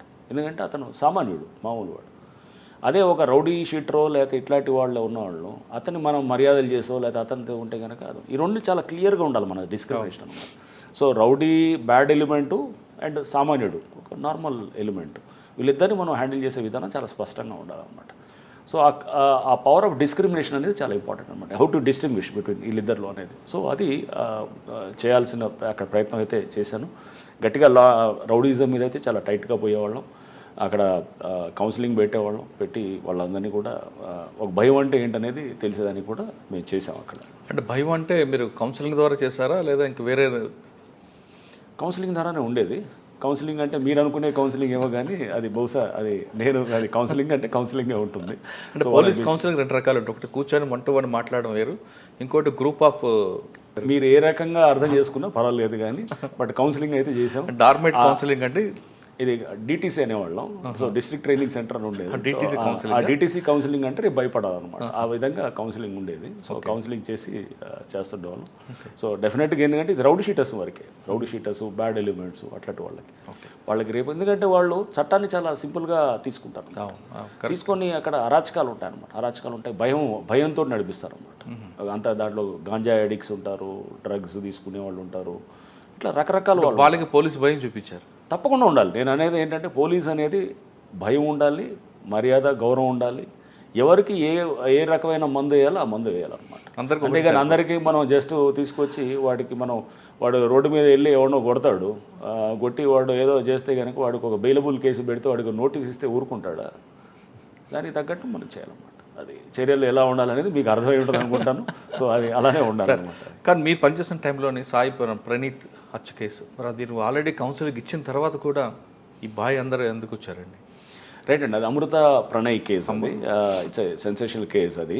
సో మనకి 2018 సెప్టెంబర్లో అయినటువంటి ఇన్సిడెంట్ అది. సో దీని మీద కూడా పలు సందర్భాల్లో మాట్లాడాము. సో ఇది నేను వెళ్ళినప్పుడు యాక్చువల్గా అక్కడ నేను ట్రాన్స్ఫర్ అయ్యి పోస్టింగ్ వెళ్ళినప్పుడు నేను ఐజీ గారిని కలిసాను. అప్పుడు ఐజీ స్టీఫెన్ రవీంద్ర గారు ఉండేవారు, అండ్ పాత ఎస్పీ కూడా నా ముందు శ్రీనివాస్ ఉండేవారు. శ్రీనివాస్ అని ఆయన కూడా నాకు చెప్పారు, ఐజీ గారు కూడా చెప్పారు నాకు ఏంటంటే కొంచెం అక్కడ ఏదో ఇష్యూ ఒకటి, అమ్మాయి వైశ్యాస్ అమ్మాయి, అబ్బాయి ఏమో అతను వచ్చేసి ఎస్సీ పిల్లగాడు, సో కొంత ఇష్యూ ఏదో తయారవుతున్నది, కొంచెం జాగ్రత్త అని చెప్పేసి మీరు ఒకసారి ఏంటంటే నేను న్యాచురల్గా చేరిన తర్వాత మారుతిరావు అని వాళ్ళ అమృత అనే వాళ్ళ ఫాదర్ని పిలిచాను. మారుతిరావు అక్కడ కాస్త అఫిలియేట్ బాగా డబ్బున్న వ్యక్తి. సో అతన్ని పిలిచి కూడా నేను మాట్లాడాను. నన్ను మాట్లాడినప్పుడు అక్కడ local DSP, local inspector, Miryalaguda DSP, Miryalaguda inspector వీళ్ళందరూ కూడా ఉన్నారు.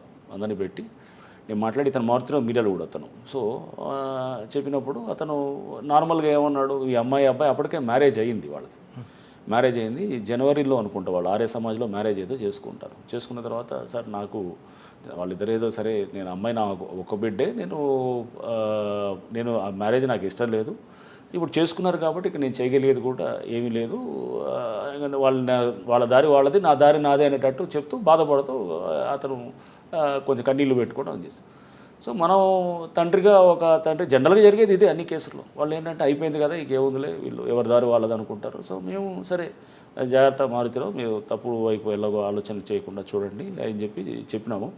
ప్లస్ మా వాళ్ళకు కూడా నేను మళ్ళీ అతను వెళ్ళిన తర్వాత కూడా కొంచెం జాగ్రత్తగా గమనిస్తున్నాండి. అట్లా మనం ఇది ఏంటంటే అంత ఈజీగా తీసుకోవడానికి లేదు, మనం గమనిస్తూ ఉండాలి, కొంత ఇన్ఫర్మేషన్ తీసుకోవాలని. సో ఇతను అప్పుడు ప్రెస్ మీట్లో కూడా నేను చెప్పాను ఇదంతా కూడా. సో తర్వాత ఏంటంటే ఇతను బాగానే ఉన్నాడు, బాగానే ఉండి ఈ అమ్మాయి ప్రెగ్నెంట్ అయింది. ప్రెగ్నెంట్ అయిన తర్వాత అమృత ప్రెగ్నెంట్ అయిన తర్వాత ఈ అమ్మాయిని అంటే వాళ్ళు ఏ విధంగా అయిందంటే ఇక ఇంట్లో ఈ తల్లి కూడా బిడ్డతోటి అంటే కాంటాక్ట్ రావటం, అంటే అప్పటిదాకా మాటలు లేనిటటువంటిది మెల్లిగా ఇదయ్యి ఒక రిసెప్షన్ కూడా ఆర్గనైజ్ చేశారు. ఆగస్టులో ఒక రిసెప్షన్ ఆర్గనైజ్ చేస్తారు. ఎవరు వీళ్ళు, ఈ ప్రణయ్ వాళ్ళ తల్లిదండ్రులు వాళ్ళు ఆర్గనైజ్ చేస్తారు మిర్యాలగూడలో. ఆ రిసెప్షన్ కూడా ఆర్గనైజ్ చేసి దాంట్లో వీళ్ళని అక్కడ ఊర్లో అందరిని పిలిచి అంత విందు అదంతా చేయడం జరుగుతుంది. వీళ్ళు రారు, తల్లిదండ్రులు రారు, ఇలా రారు. బట్ అంత తెలుస్తుంటుంది ఊర్లో ఇదంతా పెద్ద ఎత్తున చేస్తున్నాడు, చేసి ఇదంతా చేస్తున్నప్పుడు ఈ పక్కన ప్రణయ్ ఫ్రెండ్స్ ఉండేవాళ్ళు, వాళ్ళు కూడా ఏంటంటే కొంతమంది ఎక్కించేవాళ్ళు ఉంటారు, ఇట్లా ఉండి చూడు ఇట్లా అంటున్నాడు అట్లా అని తీసుకెళ్ళేదో మాటలతోటి వాడు ఇట్లా తాగున్నప్పుడు ఏదో మాటలు అది ఉండేదాన్ని కూడా ఇతను ప్రణయ్ అని మాట్లాడుతుందని కూడా వాళ్ళు రికార్డ్ చేసి వినిపించటాలు మారుతిరావుకి, అతను ఇన్ఫార్మెంట్స్ లాగా కూడా ఉంటూ అతనికి షేర్ చేస్తుంటేవాళ్ళు అన్నమాట. సో ఒక రకంగా ఇదంతా మధ్యలో ఇదంతా కూడా ఉండడంతో మారుతిరావు బాగా పెట్టుకున్నాడు. యాక్చువల్గా ఫస్ట్ నుంచే ఇది ఉన్నది కొంత ఇది ఇంకా పెరుగుతూ వస్తుందన్నమాట. అంటే అతను ఆ పిల్లవాడి మీద కక్ష అనేది పెరుగుతూ వస్తూ నా బిడ్డని, నా కంట్రోల్ ఉన్న బిడ్డని, అతను అల్లారు ముద్దుగా పెంచుకున్న బిడ్డని అతను తీసుకొని వెళ్ళి, అతను యాక్చువల్గా డిగ్రీ అవ్వలేదనుకోండి, డిగ్రీ అవ్వలేదు, బీటెక్ ఏదో జాయిన్ అయినట్టుంది. సో ఈ అమ్మాయి కూడా 10th ఇంటర్మీడియట్ అయిపోయినట్టుంది. అప్పుడు నాకు ఇంకా పూర్తిగా అన్ని డీటెయిల్స్ గుర్తులేదు, ఎందుకంటే చాలా టైం అవుతుంది, అప్పుడు 6 years అవుతుంది. బట్ వాట్ ఎవర్ ఏదైనా కానీ కూడా వీళ్ళిద్దరూ చిన్నప్పటి నుంచి స్కూల్లో వాళ్ళిద్దరి మధ్యలో ఫ్రెండ్షిప్ ఉండింది. తర్వాత అది మెల్లిగా వాళ్ళు ఇంటర్మీడియట్కి వచ్చేటప్పటికి ఇదైంది. తర్వాత ఈ అమ్మాయి ఇంటర్మీడియట్ అయ్యే స్టేజ్లో 18 ఏళ్ళ వయసు వచ్చేటప్పటికి వీళ్ళకి తర్వాత ఇంటి నుంచి వెళ్ళిపోయి పెళ్లి చేసుకోవటం, ఆర్య సమాజం అక్కడ చేసుకొని హైదరాబాద్లో మళ్ళీ సర్టిఫికేట్ తీసుకొని వచ్చి ఇంటికి మళ్ళీ వచ్చి అక్కడే ఉన్నారనమాట. ఇది హైదరాబాద్లో ఉన్నారు, అది మిర్యాలగూడలో ఉన్నారు. సో ఇది జరిగినప్పుడు ఇతను ఫస్ట్ నుంచి కూడా లోపల కొంత అది తీసుకోలేకపోతున్నాడు. ఎందుకంటే బిడ్డ ఒక్కతే బిడ్డ, లేక పుట్టిన బిడ్డ, డబ్బు బాగా ఉంది. అండ్ ఇతనికి ఫస్ట్ నుంచి కూడా కొంత ల్యాండ్ ఇష్యూస్లోకి వెళ్ళున్నాడు. సో అక్కడ అతను వీళ్ళు ఉండేవాడు భారీ అనే అతను ఒక కేసులో ఇతనికి అక్కడ ల్యాండ్ ఇష్యూస్లో కూడా అక్కడ దాంట్లో తగిలాడు అనమాట. ఇప్పుడు 2012-13 ఆ టైంలో నుంచి అతను ఒక ముద్దాయిగా వస్తుండేవాడు. ఆ కాంటాక్ట్ తోటి కూడా అహ్మద్ బారీ అని చెప్పేసి ఆ కాంటాక్ట్ తోటి నెక్స్ట్ ఇతను వాళ్ళతోటి లైనప్ చేసుకొని నెక్స్ట్ అస్గర్ అలీ అని చెప్పేసి దాంట్లో A1 ఏది ఇప్పుడు ఈ కేసులో ఏది మన మారుతిరావు కేసులో A2, అంటే ఫస్ట్ A1 ఈజ్ మారుతిరావే, A2 ఈజ్ అస్గర్ అలీ అంతకుముందు హిరణ్ పాండ్యా అని ఒక మినిస్టర్ని చంపిన గుజరాత్లో అతను హోమ్ మినిస్టర్గా కూడా చేశారు. సో ఆయన చంపిన దాంట్లో కూడా అస్గర్ అలీ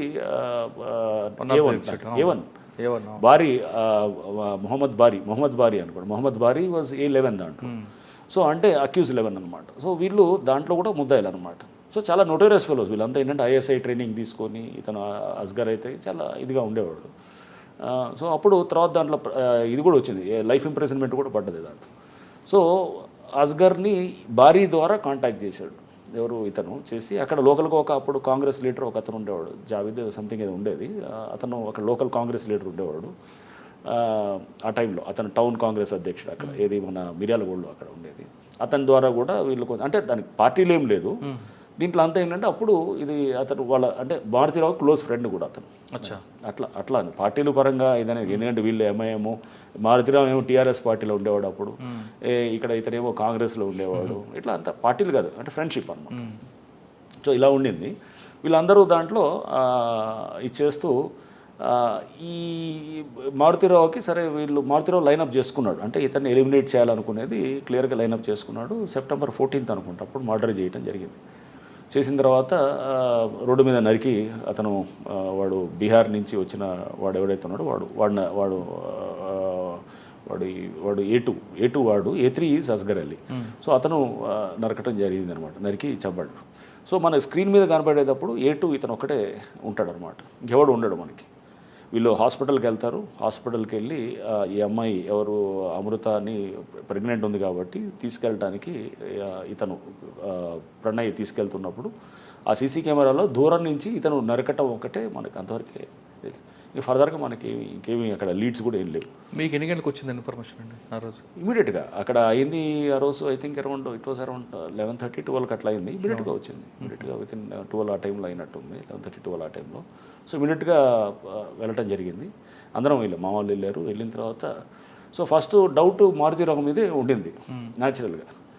మారుతిరావు మీద ఉండింది. మారుతిరావు FIRలో కూడా మారుతిరావు పేరు వచ్చింది, ఎందుకంటే ఇతన్ని చంపడానికి ఇదనేది. బట్ మారుతిరావుకి కనెక్ట్ అవ్వడానికి ఏం లేదు, అతనికి ఎటువంటి కాంటాక్ట్ కూడా ఉండదు అనమాట అసలు. సో వీళ్ళు కాంటాక్ట్ వాడింది కూడా అంతా అక్కడ డిఫరెంట్ టైప్ ఆఫ్ కమ్యూనికేషన్ అంతా వాడారు. అప్పుడు వాడి అసలు ఎక్కడ కూడా మనకి దొరకకుండా ఉండేటటువంటి విధంగా కూడా చాలా జాగ్రత్తలు తీసుకున్నారు అంతా.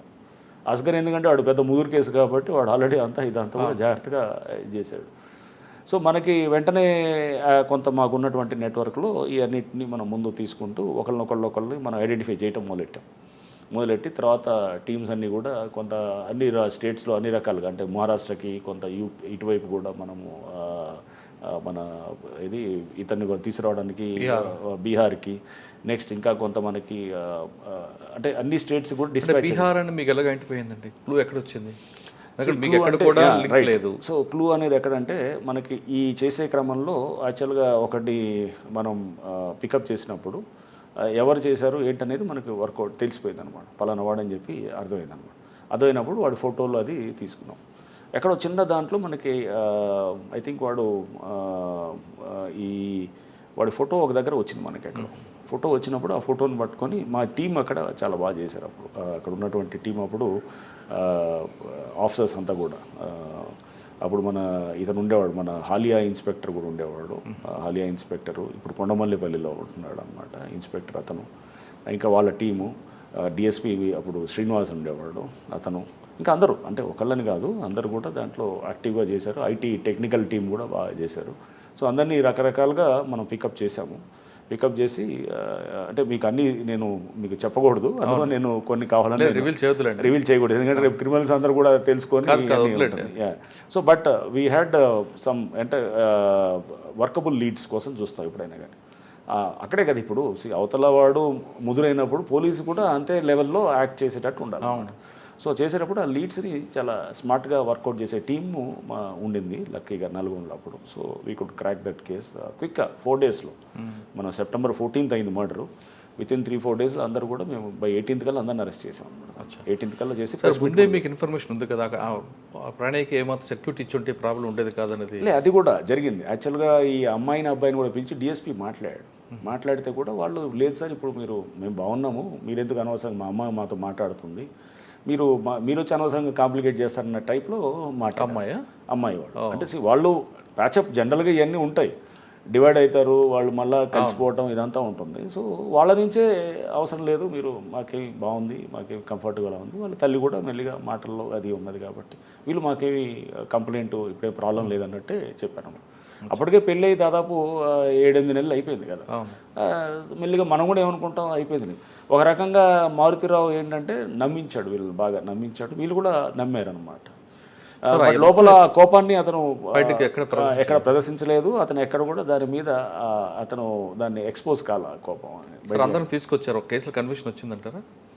ఆ తర్వాత ఏమైందో అంటే దాన్ని ఫాస్ట్ ట్రాక్ కోర్టులో కూడా పెట్టాము. ఐ థింక్ మరి కేసు నేను ఏమైందో నాకు తెలియదు. అంటే నేను వచ్చిన తర్వాత నేను అమ్మాయిని మధ్యలో నాకు ఒకసారి అమృత మాట్లాడాను, అవుతుంది సార్ అప్పుడు జరుగుతుంది, వాళ్ళ ఫాదర్ కూడా ప్రణయ్ వాళ్ళ ఫాదర్ కూడా మాట్లాడారు, అవుతుంది సార్ ఎవిడెన్స్ అవుతున్నారు. నేను మళ్ళీ తర్వాత ట్రాక్ మొత్తం ఎపిసోడ్ చూసారు కదా, ఎపిసోడ్లో ప్రతీకార హత్యేది క్లియర్గా.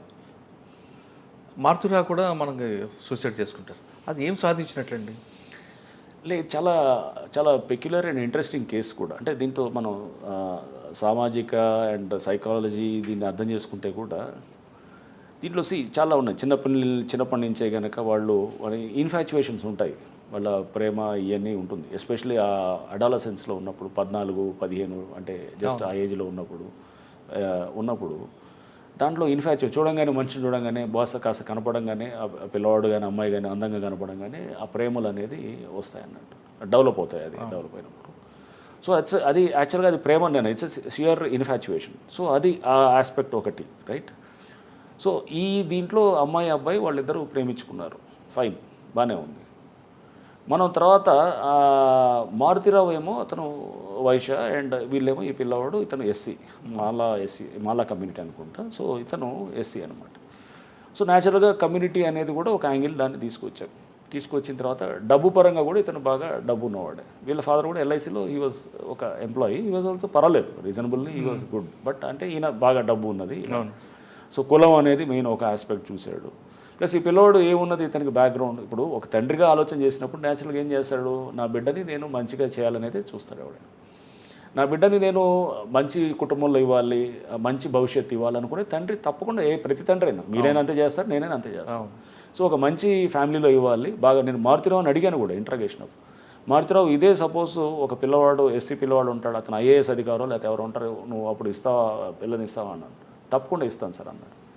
అదే సపోజ్ మీ కులబోతనే ఉంటాడు ఎవడో మామూలు ఇది రిక్షా లాగేవాడు ఉంటాడు, లేకపోతే ఇతను ఎందుకంటే ఇతను ముందు కిరసనాయిలు అమ్ముతూ అట్లా రోడ్డుకి ఇస్తాను, నేను ఇవ్వను సార్ అన్నాడు. అంటే కులం అనేది ఒక ఆస్పెక్ట్ అయితే క్లాస్ అనేది కూడా ఇంకొక ఆస్పెక్ట్ కూడా వస్తుంది, పరువు అనేది, డబ్బు పరువు ఇదన్నీ అన్నీ కలిపి సమగ్రంగా వస్తుంది అనమాట.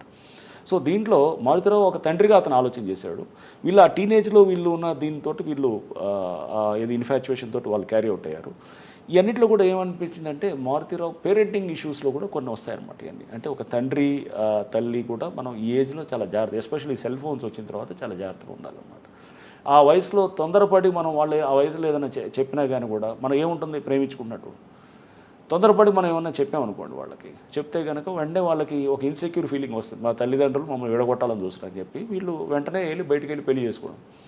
ఇదే మారుతిరావు కొత్త బంగారు లోకం సినిమా చూసి ఉంటారు కనుక, అది దిల్ రాజు గారిది సినిమా ఉంటుంది.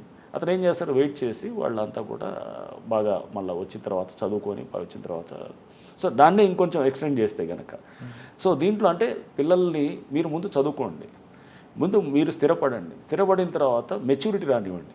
మెచ్యూరిటీ వచ్చిన తర్వాత ఇప్పుడు అసలు పిల్లలు కూడా ఎట్లా ఉన్నారు, ఈ ఎన్నో పెళ్ళిళ్ళు చూస్తున్నాం. 50% to 60% పెళ్ళిళ్ళు చాలా వరకు మ్యాట్రిమోనియల్ అలయన్సెస్ కొలాప్స్ అయిపోతున్నాయి. ఎందుకంటే ఇదే అండర్స్టాండింగ్ లేదు, సరైన ఇది ఉండదు అనమాట. ఒక అవగాహన మెచ్యూరిటీ తోటి ఒక రిలేషన్షిప్ని జాగ్రత్తగా తీసుకోవాలనేది లేదు. సో దీంట్లో కూడా వాళ్ళు బహుశా 4 రోజులు వాళ్ళని అట్లా వదిలేసి చదువుకోమనంటే కనుక వాళ్ళు వేరుగా ఉండేవాళ్ళేమో. వేరుగా వాళ్ళు అసలు కొట్లాడుకునేవాళ్ళు, లేకపోతే కలిసి వాళ్ళు ఇంకా బాగా వచ్చేసి మంచిగా వచ్చేవాళ్ళు, లేకపోతే ఆ పిల్లవాడు ఇంకా బాగా వచ్చేవాడు, ఎవరికి తెలిసేది ఇవన్నీ ఫ్యూచర్ ఎలా ఉండేది అనేది. సో అంటే కొంత టైం అనేది చాలా హీలర్ అనమాట. Time is a healer. టైమే చాలా వాటికి పరిష్కారం వస్తుంది. ఆ టైంని తీసుకోవాలి ఎప్పుడు కూడా. అక్కడ ఆ టైం ఇవ్వలేదు, టైం లేదు, అతను తొందరగా యాక్ట్ చేస్తున్నాడు అనమాట. యాక్ట్ చేసి ఏం చేశాడు, అమ్మాయిని హడావుడి పెట్టి లేదు ఇట్లా అమ్మాయిని ఇంట్లో పెట్టేసి బయటికి వెళ్ళనిచ్చేవాడు కూడా, అమ్మాయి ఇంట్లో నుంచి పారిపోయి పెళ్లి చేసుకోవడానికి వెళ్ళిపోయింది.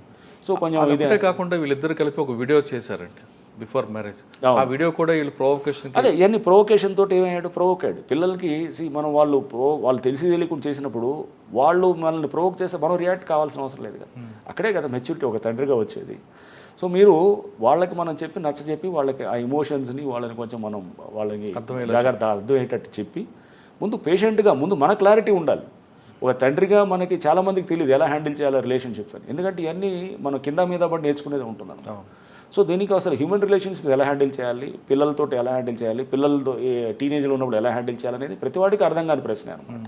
ప్రతివాడు we under go through the same process అన్నమాట. అందరికీ తెలుసని నేను అన్ను, చాలామందికి తెలియదు. ఇంకా మనకి ఇప్పుడు మన పిల్లలతో ఎలా హ్యాండిల్ చేయాలనేది ఇది అనేది అర్థం కాని ప్రశ్నగా ఉంటుంది చాలా సందర్భాలు.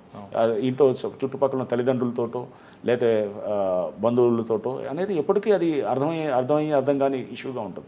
నిరంతరం నేర్చుకుంటూ ఉండాలి. దీంట్లో కూడా మారుతిరావుతో అంటే హత్య జరిగిన తర్వాత ఫస్ట్ వాళ్ళు తీసుకొచ్చారు, వాళ్ళ కన్ఫెక్షన్లో మారుతిరావు పేరు వచ్చి ఉంటుంది. మారుతిరావు తీసుకురాగానే మీరు మాట్లాడినప్పుడు మారుతిరావు చెప్పేవి ఏంటండి? మారుతిరావు ఏమాత్రం ఒక బాధ అని వచ్చిందంటే లేదు, మారుతిరావు ఫస్ట్ చాలా క్యాజువల్గా ఉన్నాడు. ఎందుకంటే అతను అప్పుడు టీఆర్ఎస్ లీడర్. అక్కడ టీఆర్ఎస్ లీడరు బాగా డబ్బున్నాడు. అక్కడ ఈ వాజ్ లైక్ అతను హిందూ వాహిని దాంట్లో కూడా అక్కడ ఏదో లోకల్గా ఇతను ఉండేవాడు. డబ్బు ఉన్నది, కొంత పరపతి ఉంటుంది. న్యాచురల్గా ఏం చేస్తాడు అతను అనుకుంటాడు ఏముంటుందో ఇదంతా పోలీసు మామూలు కదా మేనేజ్ చేసుకోవచ్చు అని. నేను ఫస్ట్ ఇంట్రాగేషన్ కూడా ఎప్పుడు నైట్ నా ఆఫీస్లోనే క్యాంప్ హౌస్ తీసుకొచ్చారు.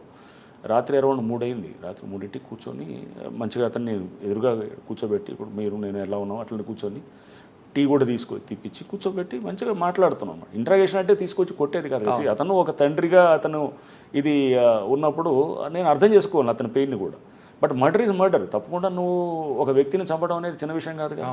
నువ్వు ఎలా చంపుతావు అంటే నీకు నచ్చకపోతే కనుక నీ పేరెంటింగ్ తప్పు వల్ల నువ్వు సరిగ్గా అండర్స్టాండ్ చేసుకోకపోవడం వల్ల రిలేషన్షిప్ నువ్వు దాన్ని ఆ పిల్లవాడిని చంపే హక్కు నీకు ఎట్లా వస్తుంది? తప్పు కదా అది. సో అది ముందు మాట్లాడుతున్నప్పుడు ఇతను చాలా కేర్లెస్గా క్యాజువల్గా మాట్లాడుతున్నాడు. తర్వాత కొంచెం అంటే అతనికి ఏదో అది ఇది మేనేజ్ చేసుకోవచ్చు అనే టైప్లో ఉంటే కొంచెం కఠినంగా మాట్లాడటం మొదలెట్టాం. అంటే గొట్టమేం చేయలేదు, అట్లా లేదు కానీ బట్ అతన్ని న్యాచురల్గా కొంత అతనికి ఇచ్చే గౌరవాన్ని తగ్గించి మాట్లాడటం అది చెప్పినప్పుడు దెన్ ఈ started coming to this thing. ఒక అరగంట దీని తర్వాత దెన్ ఏడవటం మొదలెట్టి దెన్ కొంత అతనిలో వచ్చింది. వన్స్ ఆ బ్రేక్ డౌన్ వచ్చినప్పుడు మనం emotional break down we think that అతనిలో హీల్ కమ్ అవుట్ అనమాట. న్యాచురల్ బయటకు వస్తాం. హీ స్టార్టెడ్ ఒక కాన్వర్జేషన్ పెట్టి డీప్గా మాట్లాడుతున్నప్పుడు మొత్తం అంతా బయటికి కొన్ని విషయాలు చెప్పడం మొదలెట్టాడు. చెప్తూ అతనితో మనం we had a total long conversation అనమాట. చేసినప్పుడు నేను ఆ ఇంట్రాగేషన్ టీం అంతా కూడా కూర్చొని ఇట్ వాజ్ బ్యూటిఫుల్. మాకు కూడా ఒక లెర్నింగ్ ఎక్స్పీరియన్స్. ఒక కేసు వచ్చినప్పుడు దాంట్లో కూడా మేము కూడా చాలా నేర్చుకుంటాం. సో పరివర్తన వచ్చిందంటారు. పరివర్తన వస్తే నేను అనలేను కానీ పశ్చాత్తాపం వచ్చిందా పోనీ చంపాను తప్పకుండా చంపాను అనేది వచ్చింది, అది తప్పకుండా ఆ ఫీలింగ్ అయితే వచ్చింది. అందుకో ఇంకా తర్వాత అతనే సూసైడ్ చేసుకున్నాడు. ఎప్పుడైతే కొన్ని రోజుల తర్వాత అతను కేసులో అరెస్ట్ అయ్యి మళ్ళీ వచ్చిన తర్వాత కేసు ఎప్పుడైతే టైట్ అయిందో అతని చిందర అంటే ఒక వ్యక్తి అతను డబ్బు సంపాదించడం కానీ ఎలా హ్యాండిల్ చేసుకోవాలో రిలేషన్షిప్ అనేది తెలియలేదండి మారుతిరావుకి. సో అతను అది ఒక మళ్ళీ సెపరేట్ ఇది. మనం డబ్బు సంపాదనే తెలివి అనుకుంటే చాలా పొరపాటు. సో తెలివి అనేది రకరకాలుగా ఉంటుంది. తెలివి డబ్బు అనేది మనం అదే ఒక దాన్ని ఒక మనం బెంచ్ మార్క్గా పెట్టుకొని ఇదే తెలివి అనుకుంటే అంతకన్నా ఇక తెలివి తక్కువ పని ఇంకోటి ఉండదు. తెలివికి చాలా రకాలు ఉంటాయి. నువ్వు how you handle your relationships, నువ్వు ఎవరెవరితో ఎలా ఉంటావు, లేకపోతే నువ్వు ఇది కూడా ఒకటి ఆస్పెక్ట్. సపోజ్ నువ్వు సొసైటీలో ఎలా సర్వే అవుతున్నావు, అన్నింటినీ కూడా కలిపి సమిష్టిగా అదే నీ maturity level. So Maruthi Rao clearly దీంట్లో మిస్ అవుతున్నాడు అనమాట. ఈ రిలేషన్షిప్స్ దగ్గర క్లియర్గా అతను చాలా అర్థం కాకుండా ఉన్నాడు. చాలామంది నేను తెలుసుకుంటుంటాను, బహుశా పిల్లలతో హ్యాండిల్ చేయాలంటే కనుక వాళ్ళతో ముందు స్పెండ్ చేయాలి టైం. ఏదో మనకి చాలామంది తెలియాలి స్పెండ్ చేయాలంటే కనుక ఊరిన టైం స్పెండ్ చేస్తే కూడా కాదు. టైం స్పెండ్ చేసి ఏదో మాట్లాడతాం కాదు, మనం కూడా వాళ్ళ మైండ్ని అర్థం చేసుకోవాలి. చైల్డ్ సైకాలజీని లేకపోతే ఒక అడాలసెంట్ సైకాలజీని అర్థం చేసుకోవడానికి మనం కూడా 10 మంది తల్లిదండ్రులతో మాట్లాడుతుండాలి. బుక్స్ ఏమైనా ఉంటే కనుక బుక్స్ ద్వారా తెలుస్తుండాలి. ఇప్పుడు మంచి ఛానల్స్ వచ్చాయి, దాంట్లో కూడా చూస్తుంటే కనుక ఇది ప్రతిదీ ఒక పాఠమే, నేర్చుకునేది అనమాట. సో నెక్స్ట్ నువ్వు తెలియని దాన్ని స్టేట్కి వెళ్తున్నప్పుడు కానీ తెలుసుకోవాలి. సో మారుతిరావు క్లియర్గా అయితే మటుకు అతని తప్పకుండా పశ్చాత్తాపం అయితే అతనిలో ఉండింది. బట్ అది అంటే ఒక బాధ అనేది కనబడ్డది అనమాట. నా బిడ్డని తీసుకెళ్ళినవాడు చంపిన దానికి ఫస్ట్లో అయితే నేను చేసింది రైట్ అనే స్టేజ్లో మాట్లాడాను అనమాట.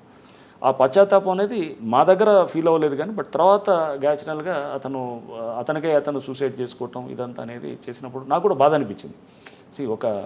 నేను ఎంత పోలీస్ అధికారి అయినా కానీ ఒక తండ్రిగానే ఉంటాం కాబట్టి సో మేము కూడా ఐ ఫెల్ట్ బ్యాడ్, అరే అనవసరంగా అతను సూసైడ్ చేసుకున్నాడే అనేటటువంటి. అంటే బిడ్డ మీద అమితమైన ప్రేమ, బిడ్డకు కూడా అమితమైన ప్రేమే తండ్రి అంటే. బట్ ఏంటంటే అక్కడ వయసు ఈజ్ ద ప్రాబ్లం. సో అది ఏజ్ ఈజ్ ఎ ప్రాబ్లం. ఇతనికి తెలియకపోవటం, మెచ్యూరిటీ లెవెల్స్ లేకపోవటం ఒక ప్రాబ్లం. ఆ సిచ్యువేషన్ ఎలా అర్థం చేసుకోవాలో తెలియకపోవటం అనేది అదొక సమస్య. ఒక సిచ్యువేషన్ ప్రాబ్లం వచ్చిన తర్వాత దాని నుంచి ఎలా బయటపడాలో తెలియకపోవటం అనేది ఒక సమస్య. ఇవన్నీ కూడా అనమాట. సో ఇవన్నీ కూడా నేను దీంట్లో అర్థం చేసుకున్న కేసు అనమాట ఇది. సో మనల్ని ఇంకా ఇండివిజువల్గా ఒక మంచి ఒక మనిషిగా మనల్ని ఆవిష్కరించుకోవడానికి ఇంకా బెటర్గా తెలుసుకోవడానికి సమాజాన్ని వ్యక్తిత్వాన్ని ఈ కేసు చాలా ఉపయోగపడ్డది అనమాట. మీ సర్వీస్లో ఆయోష మీరా కేసు ఒకటి, మన ప్రణయ్ కేసు ఒకటి మీకు ప్రణయ్ కేసు తర్వాత వాషింగ్టన్ పోస్ట్లో కూడా ఇది పబ్లిష్ అయింది. వాషింగ్టన్ పోస్ట్ నుంచి కూడా నాకు అక్కడి నుంచి ఒక విలేకరి అమెరికా నుంచి నాకు నా ఇంటర్వ్యూ తీసుకున్నారు. So it was published in Washington post ఈ కేసు గురించి కూడా. అంటే మీ సర్వీస్లో 2 కేసులు మీకు కేస్ స్టడీస్ అయితే అంటే చాలా కేసెస్ ఉంటాయి మురళి, అలానే లేదు. అంటే Ayesha case was one such case. It's a good case, అది కూడా డెఫినెట్గా అదొకటి. బట్ అది తర్వాత అది అనవసరంగా అది కాంట్రవర్సీ అయ్యి అదంతా ఉంది. ఇది దీంట్లో ఇదొక యాంగిల్లో ఉంటుంది. సో ప్రతి కేసులో మనం వీ లెర్న్ సంథింగ్ అనమాట. లైక్ ఫర్ ఇన్స్టెన్స్ అంటే తర్వాత చెప్తాను, వరంగల్లో కూడా ఇట్లాంటి కేసు ఒకటి. నల్గొండలో బాగా గుర్తుండిపోయిన కేసు అంటే నల్గొండలో ఈ కేసుతో పాటు గాంజాయి దాని మీద కూడా మేము బాగా టైట్ చేయడం జరిగిందనమాట. గాంజాయి దాంట్లో కూడా అప్పుడు ముఖ్యమంత్రి గారు కేసీఆర్ గారు ఉండేవారు, చాలా మీటింగ్స్ పెట్టారు. ఈ కోవిడ్ టైంలో గాంజా పెద్ద ఎత్తున కూడా మొదలైందనమాట. సో అప్పుడు ప్రభుత్వం కూడా ఏం చేశారంటే బాగా టైట్ చేయాలి గాంజాయి మీద అని చెప్పేసి క్లియర్ ఇన్స్ట్రక్షన్స్ ఇవ్వడంతో మేము చెకింగ్స్ అవన్నీ పెడుతూ కూడా మొత్తం పెద్ద ఎత్తున పట్టుకుంటూ తర్వాత దీనికి అన్ని సోర్స్ ఏఓబీలో ఉండేది. అంతే ఏఓబీలో ఉండేది. నేను ఏఓబీలో ఆ ఏరియాలో గ్రేహౌన్స్లో పనిచేశాను ఎస్పీగా. అవును, అది 2009 నుంచి 12 దాకా అక్కడ గ్రేహౌన్స్లో ఎస్పీగా చేశాను.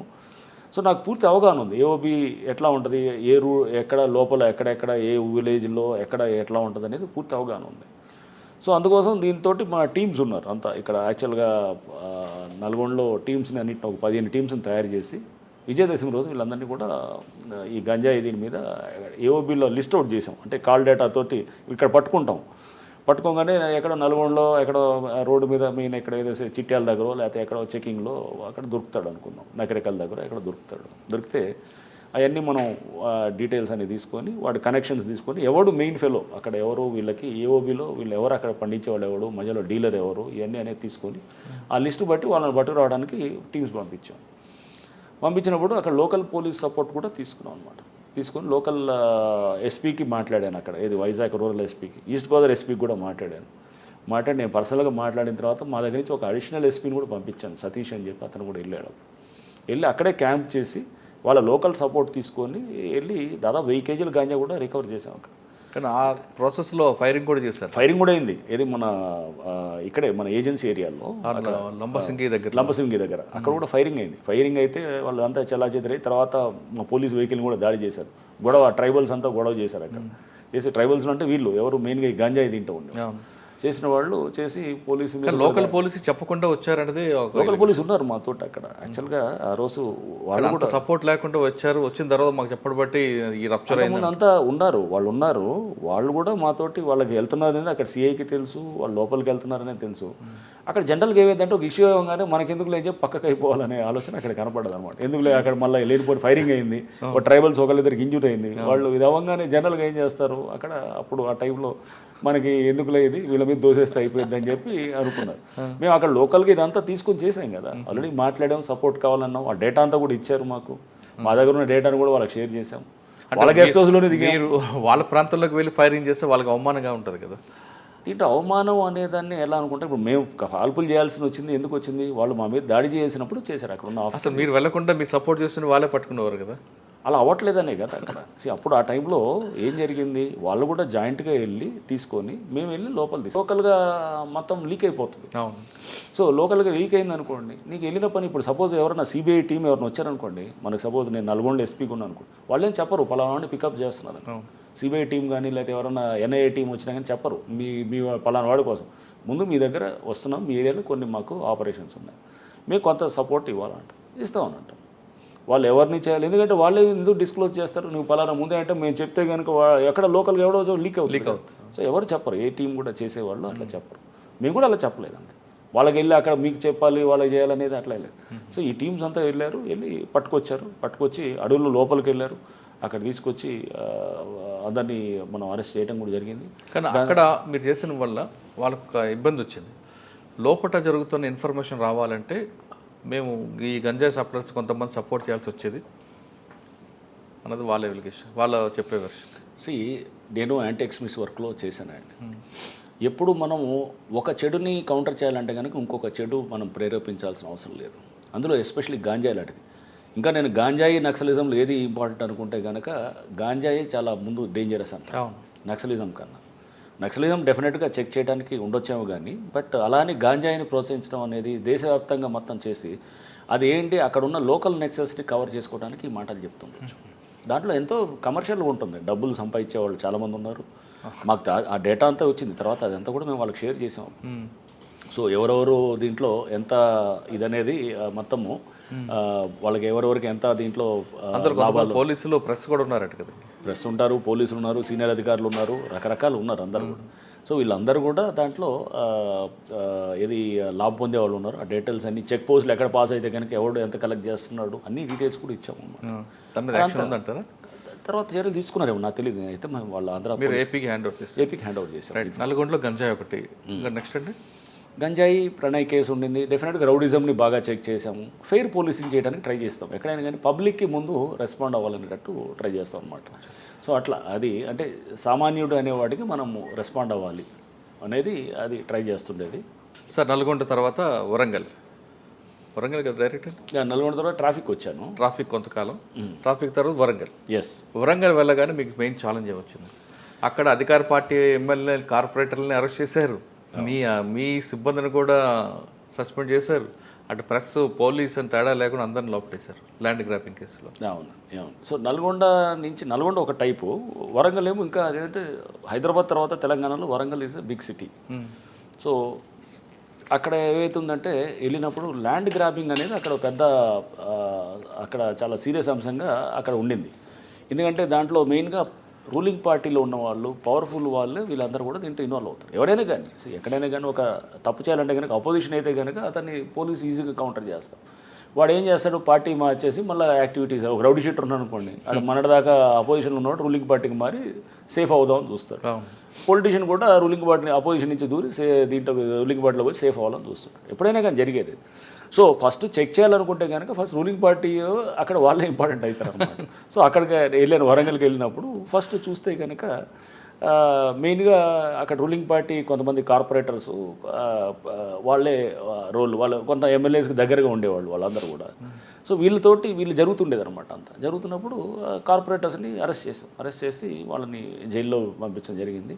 చేసినప్పుడు ఒక 4-5 కార్పొరేటర్స్ ఉన్నప్పుడు ఇమీడియట్గా అరెస్ట్ చేసాము. అరెస్ట్ చేసిన తర్వాత జెడ్పీ చైర్మన్ కూడా అక్కడ అరెస్ట్ చేసాము ఒక మర్డర్ కేసులో చేసి. జెడ్పీ వైస్ చైర్మన్ అతను, వాళ్ళ భర్త జనగాం జెడ్పీ వైస్ చైర్మన్ ఉన్నాను. అతన్ని మనం మర్డర్ కేసులో కూడా తీసుకొచ్చి ఇంట్రాగేషన్, అంటే మిస్సింగ్ కేసులో మా ఇంట్రాగేషన్ చేస్తున్నప్పుడు అతను 3 మర్డర్లు చెప్పాడు అనమాట. చెప్పి మొత్తం తీసుకొచ్చి సో అతను అంటే అంతకుముందు సంవత్సరాల క్రితం జరిగిన మర్డర్లు కూడా బయటకు వచ్చాయి అనమాట. బయటకు వచ్చి సో అరెస్ట్ చేసాం. సో న్యాచురల్గా ఏంటంటే మనం ముందు అది లేకపోతే అంటే నువ్వు రూలింగ్గా అపోజిషనే కాదనమాట అక్కడ. సార్ వాళ్ళు అరెస్ట్ చేస్తున్నప్పుడు మీరు ఇక్కడ అధికార పార్టీ ప్రజలు రాలేదా మీకు? ఫస్ట్లో అక్కడ వెళ్ళడానికి కూడా అక్కడ కారణం, అప్పుడు ఆ టైంలో ఒక ఏమైందంటే ఈమె షర్మిల గారు వచ్చారు. వచ్చినప్పుడు నర్సంపేటలో కొంత డిస్టర్బెన్స్ అయ్యి అక్కడ తగలబెట్టడం, బస్సు తగలబెట్టడం డిస్టర్బెన్స్ అయ్యింది. సో నేను ఎప్పుడు వెళ్ళాలన్నా చెప్పాను కదా, నల్గొండలోనేమో మర్డర్ అయింది, ఇక్కడేమో ఇదంతా డిస్టర్బెన్స్ అవ్వగానే వెంటనే నాకు సడన్గా కొన్ని గంటల్లో నా ట్రాన్స్ఫర్ ఆర్డర్ వచ్చి నేను వెళ్ళినప్పుడు బహుశా నేను క్రైసిస్ మేనేజ్మెంట్లో కొంచెం బెటర్గా ఉంటానని ఫీలింగ్ ఏమైనా ఉండిందేమో. సో ఇప్పుడు కూడా ఇప్పుడు దీంట్లో కూడా అంటే చేయడానికి ఏమైనా ఉంటే కనుక government has a good impression లక్కీగా నా మీద, ఇప్పుడు రేవంత్ రెడ్డి గారికి కానీ లేకపోతే అప్పుడు కేసీఆర్ గారు కానీ. So they have. నేను ఎప్పుడు రాజకీయాలు అనే దాన్ని పెద్ద పట్టించుకునేవాడిని కాదు. ఏ పార్టీ అయినా కానీ కూడా నాకు అందుకోసం అన్ని పార్టీల వాళ్ళు నాతో మంచిగానే ఉంటారు. సో తప్పు చేస్తే మటుకు పార్టీలకు అతీతంగానే చేయాలనేటటువంటి దీంట్లో ఉంటాం. కానీ వరంగల్ మీరు వెళ్ళేసరికి మొత్తం డిస్టర్బెన్స్ అయి ఉంది కదండి, అంతా పాతుకుపోయి ఉన్నారు. వాళ్ళని ప్రక్షాళన చేయాలంటే ఏమనిపించారు మీకు? సో అదే ఇన్స్పెక్టర్స్ చాలామంది ఏంటంటే బాగా వెల్ కనెక్టెడ్ ఉండేవాళ్ళు, అందరూ వెల్ కనెక్టెడ్ ఉండి పొలిటికల్గా బాగా స్ట్రాంగ్ ఉండేవాళ్ళు. స్ట్రాంగ్ ఉండి అంతా ఇది ఉన్నప్పుడు న్యాచురల్గా వాళ్ళ ఎవరి యాక్టివిటీస్ తెలుసుకోవాలంటే కనుక పబ్లిక్ కాంటాక్ట్ బెస్ట్ కాంటాక్ట్. మనం పబ్లిక్ని ఎక్కువ ఎంటర్టైన్ చేసాం అనుకోండి, నా దగ్గరికి రోజు 100 మంది వచ్చేవాళ్ళు అనుకోండి. వస్తున్నప్పుడు మీకు పబ్లిక్ నుంచి సమాచారం వచ్చేస్తాయి. అతను ఇష్యూ చూడంగా నాకు అర్థమైపోయింది, ఇతను యాక్ట్ చేశాడా చేయట్లేదు, ఎందుకు యాక్ట్ చేయట్లేదు పోలీస్ అక్కడ అతనికి ఏం ఆపుతుంది ఇతన్ని ఉన్నప్పుడు. అక్కడ అతను పొలిటికల్ ఉండొచ్చు, లేకపోతే అతని సొంత ఒక దీంట్లో ఒక సందర్భంలో నా దగ్గరకు ఒక ఎమ్మెల్యే వచ్చాడు. ఎమ్మెల్యే వచ్చినప్పుడు అతను ఎంటర్ అవుతున్నాడు. ఈ లోపల నేను ఇన్స్పెక్టర్ ఒకరితో మాట్లాడుతున్నాను అనమాట. మాట్లాడుతూ ఏం చేసావా ఫస్ట్ వెళ్ళంగానే అనమాట. ఎందుకు ఇట్లా చేసావు అంటే, సార్ ఎమ్మెల్యే గారు చెప్పినారు సార్ అయ్యాను అన్నాడు. ఎమ్మెల్యే గారు చెప్పినారా అని చెప్పేసి నేను స్పీకర్ ఫోన్ పెట్టి ఎమ్మెల్యే ఆయన రాగానే ఆయన ఎమ్మెల్యే వచ్చిన్నాడు. అక్కడికి వస్తే ఎవరు చెప్పినారు ఇకంటే, సార్ ఎమ్మెల్యే గారు చెప్పినాడు. ఈ ఎమ్మెల్యే అంటాడు, సార్ నేను ఎక్కడ చెప్పాను సార్ అని ఈయన డిఫెన్స్లో ఉన్నాడు అనమాట. సో అంటే తర్వాత అర్థమైంది, ఈయన పేరు చెప్పి ఒకటి ఉంటే ఇంకో 10 వాళ్ళు చేసుకుంటారు అనమాట సొంతగా అనమాట. సో నేను చెప్పాను, సరే ఎమ్మెల్యే చెప్పినారు ఎవరు చెప్పినా కానీ కూడా అది నాకు చెప్పాలి, నువ్వు అక్కడ తీసుకోవాల్సిన అవసరం లేదు. దాంట్లో రైట్ ఏందో రాంగ్ ఏందో నేను చూస్తాను. నువ్వు కనుక దాంట్లో తప్పు చేస్తే కనుక సస్పెండ్ అవుతావు. అట్లా అని చెప్పి దాదాపు 20 మంది పైన సస్పెండ్ అయ్యారు అక్కడ. సో వరంగల్ నేనున్న 10 నెలలు 20 మంది సస్పెండ్ అయ్యారు. సో నువ్వు అక్కడ జెన్యున్గా ఉండేది, నీకు తప్పు అనిపించి నువ్వు ఎమ్మెల్యే గారు చెప్పినారో లేకపోతే ఇంకెవరో మంత్రి గారు చెప్పినారని నువ్వు చేస్తే కనుక రేపు you will have to face the music. జాగ్రత్త. నీకేమైనా ఉంటే కనుక సిపి గారి పేరు మీద తోసే, నువ్వు ఒకసారి సిపి గారికి చెప్పించండి సార్ అని చెప్పించు. నేను తీసుకుంటాను ఆ ప్రశ్న అంతా నేను తీసుకుంటాను. నేను అడుగుతాను, ఎందుకు ఎట్లా చేస్తారని అడుగుతాను. నాకు చెప్పరు, నేను చెప్పినా నేను నీకు చెప్పను. నువ్వు అనేది క్లియర్గా ఉంటుంది అనమాట. సో అట్లా ఆ క్వశ్చన్ ఇవ్వాలి కింద అనమాట. కింద వాళ్ళకి ఏంటంటే అది లేకపోతే వాళ్ళు సతమతం అయిపోతారు అనమాట. వాళ్ళకి ఆ ప్రెషర్ ఫీల్ అవుతారు. అంటే ఎమ్మెల్యే ఒకటి చెప్తే వీళ్ళు 4 యాడ్ చేస్తారు, 4 యాడ్ చేస్తారు. లేకపోతే నిజంగా ప్రెషర్ ఉన్నా కానీ కూడా అతను తట్టుకోలేని పరిస్థితి ఉన్నప్పుడు మనం అతనికి ఆ క్వశ్చన్ ఇవ్వాలన్నమాట. ఇచ్చి మనం అతనికి లేదు నేనున్నాను నీకు అని ఆ కంఫర్ట్ ఇస్తేనే లీడర్షిప్ అనేది నేను అట్లా అనుకుంటాను అనమాట. అంటే మనం వాళ్ళకి ఆ భరోసా ఇవ్వగలిగితేనే వాళ్ళు ప్రెషర్ని నీకు ఫీల్ పర్వాలేదు, ప్రెషర్ నేను తీసుకుంటాను, నువ్వు ఫ్రీగా పనిచేయి. సార్ వరంగల్లో మీరు ఉన్నప్పుడు ఎంతమంది ఇన్స్పెక్టర్ల మీద సస్పెండ్ చేశారు, ఎంతమంది పొలిటీషియన్ని అరెస్ట్ చేశారు, ప్రెస్ వాళ్ళ మీద ఎంత యాక్షన్ తీసుకున్నారు? లేదు నాకు నెంబర్ గుర్తులేదు కానీ బట్ అదే అరౌండ్ 24-25 దాకా సస్పెన్షన్స్ అయినాయి ఆ టైంలో. పోలీసు దీంట్లో ఎట్లా ఉంటుందంటే ఎస్పీ నల్గొండగా ఉన్నప్పుడు నాకు సస్పెన్షన్ పవర్ ఉండదు. ఎస్పీగా ఏమైనా ఉంటే పైకి రాయాలన్నమాట, డిఐజీకి రాయాలి. ఇక్కడ సిపిగా వెళ్ళటంతో నా పవర్ ఉంటుంది అనమాట అక్కడ. ఎందుకంటే డిఐజీ ర్యాంక్లో ఉన్నాను కాబట్టి పవర్ ఉంటుంది. సో పవర్ ఉన్నప్పుడు న్యాచురల్గా నాకు కంట్రోల్ చాలా ఎఫెక్టివ్గా, నేను ఎప్పుడు కమాండ్ కంట్రోల్ చాలా స్ట్రాంగ్గా ఉండాలని ఎక్స్పెక్ట్ చేస్తాను. ఎందుకంటే లేకపోతే కింద లూజ్ అడ్మినిస్ట్రేషన్ ఉంటుంది. సో అది తప్పకుండా అది వాడాను. పొలిటీషియన్స్ కూడా చాలామంది అరెస్ట్ అయ్యారు, చెప్పాను కదా, చాలామంది రూలింగ్ పార్టీ వాళ్ళు ఉన్నారు, అప్పుడు కాంగ్రెస్ వాళ్ళు కూడా ఒకరిద్దరు ఉన్నారు, ఇట్లా రకరకాలుగా అందరు అన్ని పార్టీస్ వాళ్ళు ఉన్నారు, అన్ని వాళ్ళు అరెస్ట్ అయ్యారు. ప్రెస్ వాళ్ళు కూడా ప్రెస్ వాళ్ళు కూడా అరెస్ట్ అయ్యారు, కొంతమంది ప్రెస్ వాళ్ళు అరెస్ట్ అయ్యారు, పోలీస్ ఆఫీసర్లు ఒకరిద్దరు అరెస్ట్ అయ్యారు జరిగింది. అది చేసి అంటే ముందు ఒక వ్యవస్థ అనేది ఒకటి ఉండాలి మురళి, ఫస్ట్ సింపుల్ అది. సిస్టమ్ పనిచేయాలి, సిస్టమ్ స్ట్రాంగ్ ఉండాలి. సిస్టమ్ వీక్ అయిపోయింది అనుకోండి, న్యాచురల్గా ఏమైంది ఇష్టారాజ్యంగా ఉంటుంది అన్నమాట. పైకి అంతా నార్మల్గా ఉన్నట్టు ఉంటుంది కానీ లోపలంతా డొల్ల ఉంటుంది అనమాట. అలా సార్ అది కాకుండా మీకు బాగా గుర్తుండిపోయిన కేసులు ఉన్నాయి వరంగల్లో తప్పకుండా మంచి కేసెస్. ప్రీతి కేసు ఒకటి ఉన్నది, ఆ అమ్మాయి సూసైడ్ చేసుకొని చనిపోయిందనే కేసు ఒకటి. ఆ అమ్మాయి మెడికో అనమాట, సో హౌస్ సర్జెన్సీ చేస్తుంది, ఎండి చేస్తూ చనిపోయిన case. That was also good case. అది ఆ కేసులో అమ్మాయి సైఫ్ అనమాట, సైఫ్కు హరాస్మెంట్ తట్టుకోలేక సూసైడ్ చేసుకున్నానని చెప్తారు, కానీ అమ్మాయి న్యాచురల్ డెత్ అని వస్తుంది కదండి. దాంట్లో ఏమైందంటే న్యాచురల్ డెత్ అని అంటే కనుక అమ్మాయి దానికి ముందు ఇది గూగుల్లో సెర్చ్ చేస్తారనమాట. అది ఒక ఇంజెక్షన్ కోసం సెర్చ్ చేసి చనిపోయే ముందు అనమాట ఇది ఉంటుంది. ఆ ముందు రోజు 2 రోజులు కూడా బాగా మూడీగా ఉంటుంది, తండ్రికి చెప్తుంటుంది చాలా బాధపడుతున్నట్టు, ఇదంతా ఉన్నాయన్నమాట.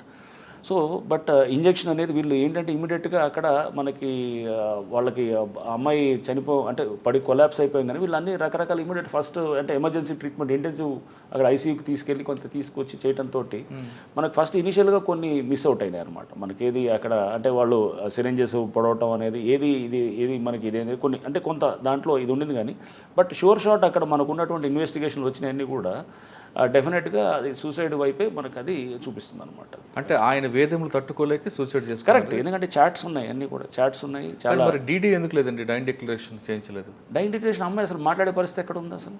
అమ్మాయి కొలాప్స్ అయిపోయిందా? లేదు, బతుకుందంటే అసలు మాట్లాడే పరిస్థితి లేదు, అసలు క్రిటికల్ ఉంది, ఎక్కడ మాట్లాడే ఇది లేదు.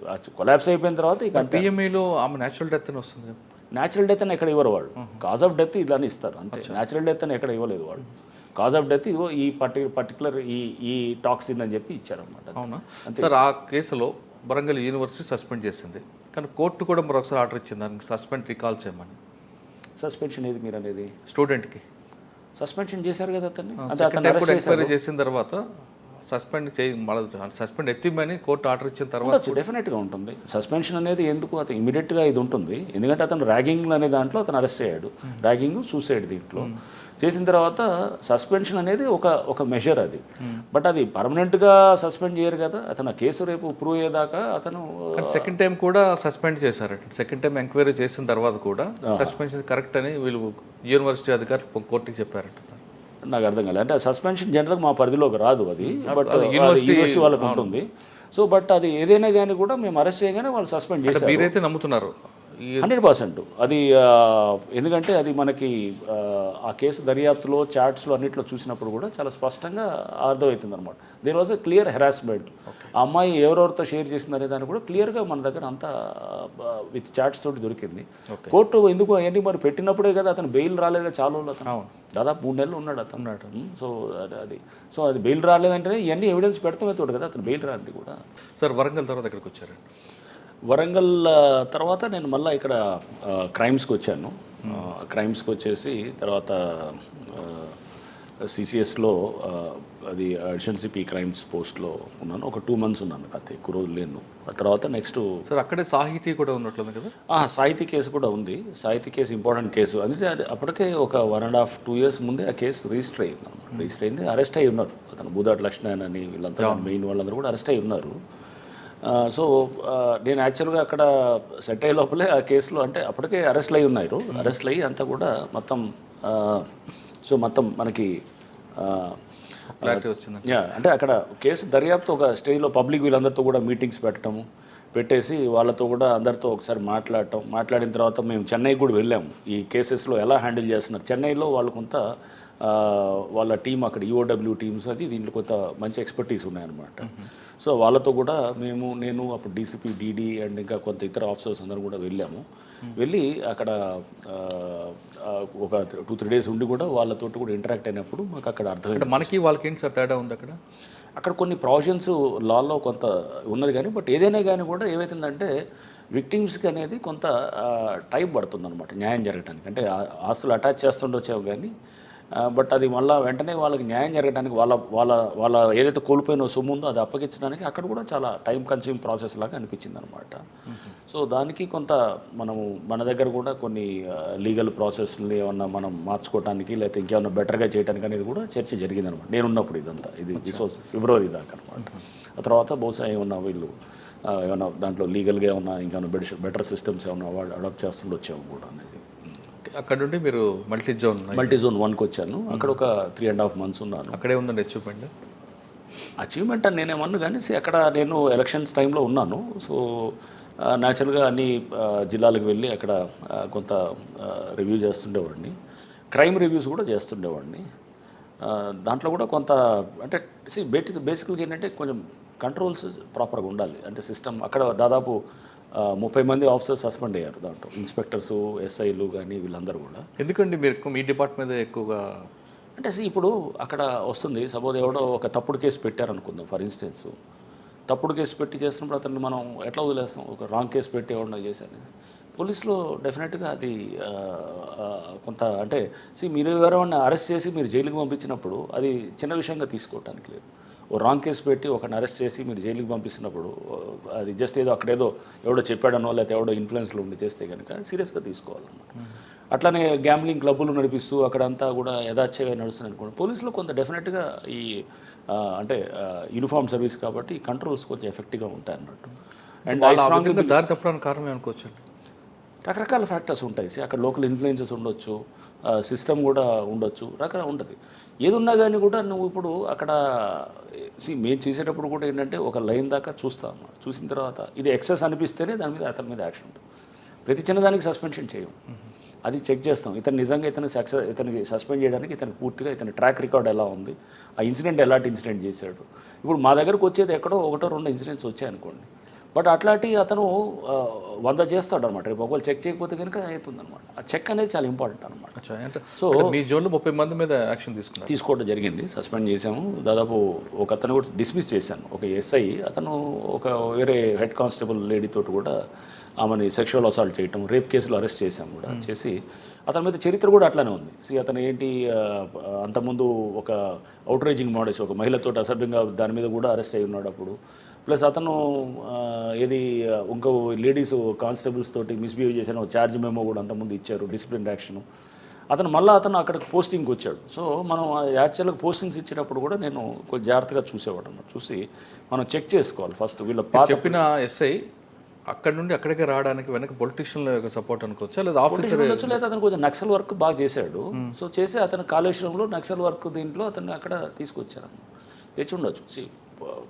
పొలిటికల్గా చెప్పారని అదొక్కటే కారణం ఉండకపోవచ్చు, అది కూడా ఒక ఫ్యాక్టర్ ఉండొచ్చేవు. కానీ బట్ అంత ఈజీగా ఊరిని జస్ట్ పొలిటీషియన్ చెప్పాడని ఏమి ఉండదు.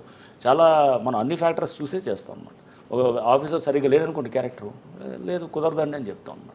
ఎవరన్నా మనం చెప్పినా కానీ కూడా లేదు చేయడం. ఇకపై అటువంటి జరగకుండా ఉండడానికి ట్రాన్స్ఫర్లో మీరు ఏమైనా పారామీటర్స్ పెట్టుకుంటున్నారు? నేనేం చేసామనంటే ఈవెన్ పాత ఏమైనా ఛార్జెస్ అవి డ్రాప్ అయినా కానీ అంటే అది అతనికి ఒక కాండక్ట్ తెలియటానికి ఉంటుందన్నమాట. ప్లస్ కొన్ని మనము ఇంటెలిజెన్స్ రిపోర్ట్స్ కూడా ఉంటాయన్నమాట, అవి కూడా తీసుకొని కొంత అతని గురించి తెలుసుకున్న తర్వాత అప్పుడు దాని మీద. బట్ ఏదైనా కానీ అది ఒక డాసియర్స్ మెయింటైన్ చేయాలి యాక్చువల్గా. అట్లా చేస్తే కనుక ఒక అధికారి గురించి అతని మీద ఏమన్నా రిపీటెడ్గా వస్తున్నాయి అనుకో. సాధారణంగా ఏఎస్ఆర్ ఉంటుంది కదండి, అందులో ఉంటాయి కదా ఉంటుంది. జనరల్గా అతన్ని ఇది తీసుకుంటారు, ఏసీఆర్ అంటారు, కాన్వెన్షనల్ రిపోర్ట్ ఉంటుంది. ప్లస్ అతని మొత్తం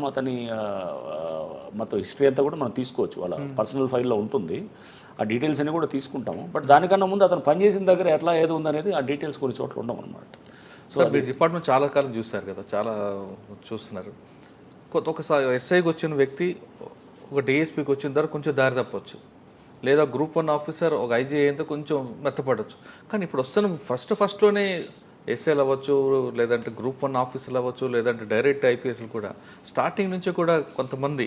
కరెక్ట్, అది చాలా సందర్భాల్లో డిస్కషన్ వచ్చింది మురళిది. ఇప్పుడు నేను చాలామంది అంటే యంగ్ ఆఫీసర్స్ని చూశాను, వీళ్ళలో ఏంటి ఫైర్ లేదేంటని అనిపిస్తుంటుంది అనమాట.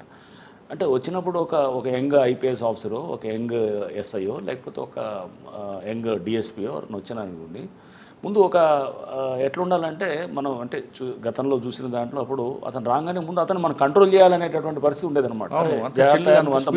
ఉండొద్దా అని చెప్పేసి. అవును, ఇప్పుడు అసలు స్పీడ్ కాదు, ముందు వెనకాల నెట్టాల్సిన పరిస్థితి చాలా మందిలో వస్తుందన్నమాట. ఫస్ట్ డబ్బుల మీద పడుతున్నారు కదా. ఎగ్జాక్ట్లీ. సో ఇది బహుశా సిస్టంలో కూడా అంత ఈ మార్పు అంత కమర్షియల్గా అయిపోవటం, వ్యవస్థ, it's not just I don't blame వాళ్ళు ఇండివిజువల్స్ అని అన్ను, వ్యవస్థ అలా అవ్వటము, వచ్చిన వాడు రావడంతో రాకముందే వాళ్ళు ఏంటంటే డబ్బు సంపాదన అనేది ఒక ఇదనేది, పోస్ట్ ఉండటమే అనేది ఒక ఇదనేది, పబ్లిక్కి సేవ చేద్దాం. నిన్న చూసిన మనం ఒక ఐఏఎస్ ఆఫీసర్ అమ్మాయి ఆడి కారుకి ఏదో ఇది పెట్టుకోవాలని చెప్పేసి, ఆమె ఓబీసీలో వచ్చిందని చెప్పేసి, ప్లస్ అది ఫిజికల్లీ డిసేబుల్డ్ కోటాలో వచ్చిందని, బట్ ఆమె డిక్లేర్ చేస్తే ప్రాపర్టీస్ 20 కోట్ల పైన 30 కోట్ల పైన డిక్లేర్ చేసిందని, మరి ఓబీసీ కోటాలో ఇన్కమ్ క్రైటీరియాలో రావాలి అంటే ఇదంతా అంటే మనం చూస్తుంటే కనుక చాలామంది యంగ్స్టర్స్లో ఇప్పుడు కనబడేది, మంచి యంగ్స్టర్స్ కూడా ఉన్నారు, చాలామంది మంచి ఆఫీసర్స్, అద్భుతమైన ఆఫీసర్స్ ఉన్నారు. బట్ ఈ కొంతమంది వల్ల అందరికీ చెడ్డ పేరు వస్తుంది అనమాట. అది ఏమవుతుందంటే వాళ్ళ కమిట్మెంట్ లేకపోవటం, అసలు ముందు ప్రజలతోటి కలవటానికి ఇష్టపడకపోవటం, లేదా వాళ్ళ సమస్యల్లో పరిష్కారం చేయడానికి ఒక సీరియస్ ప్రయత్నం చేయకపోవటం, చిన్న ఇన్ఫ్లుయెన్స్ వచ్చినా కానీ కూడా దానికి వీళ్ళు ఇదైపోవటం, ఈల్డ్ అయిపోవటం, లేకపోతే మనీ రాగానే ఒక అజెండా పెట్టుకోవటం, ఇట్లాంటి కొంతమంది ఉన్నారు. అంటే దీనికి ప్రధాన కారణం ట్రైనింగ్లో లోపం అనుకోవచ్చా? వాళ్ళ యాటిట్యూడ్లో ప్రాబ్లం ఉంటుంది. చుట్టుపక్కల అందరిలో చూస్తుంటే మీకు అన్ని చోట్ల ఇప్పుడు సపోజ్ రాగానే అతనికి ఒక మంచి ఇల్లు కొనుక్కోవాలనుకుంటాడు, అందరు చూస్తే ఒక కారు కొనుక్కోవాలనుకుంటాడు, లేదా అతను లైఫ్ స్టైల్ మారిపోయిద్ది అనుకుంటాడు, అతను తిరిగే సర్కిల్లో ఒక మంచి సర్కిల్లో తిరుగుతుంటాడు, అఫ్లూయెంట్ సర్కిల్లో తిరుగుతున్నప్పుడు దానికి తగ్గట్టు ఉండాలనుకుంటాడు. ఏం వచ్చినప్పుడు న్యాచురల్గా అతను ఫస్ట్ మనలో చాలా ఇంటర్నల్గా మనకి చాలా స్ట్రాంగ్ ఇది ఉండాలన్నమాట. అంటే మనల్ని ఆ ఫిల్టర్స్ కానీ చాలా స్ట్రాంగ్గా లేకపోతే మనం ఉద్యోగం చేయలేమన్నమాట. మన చుట్టూ చాలామంది ఉంటారు, చాలామంది అంతా బ్రహ్మాండంగా తిరిగే వాళ్ళు ఉంటారు, ఫారెన్ కార్లు వేసుకొస్తుంటాడు, లేకపోతే మంచి పెద్ద పెద్ద బంగ్లాలు ఉంటాడు. ఉన్నప్పుడు మనల్ని మనం వచ్చిన పర్పస్ ఏంటి, మనం ఏంటని ఎప్పటికప్పుడు మనం అనుకోవాలన్నమాట.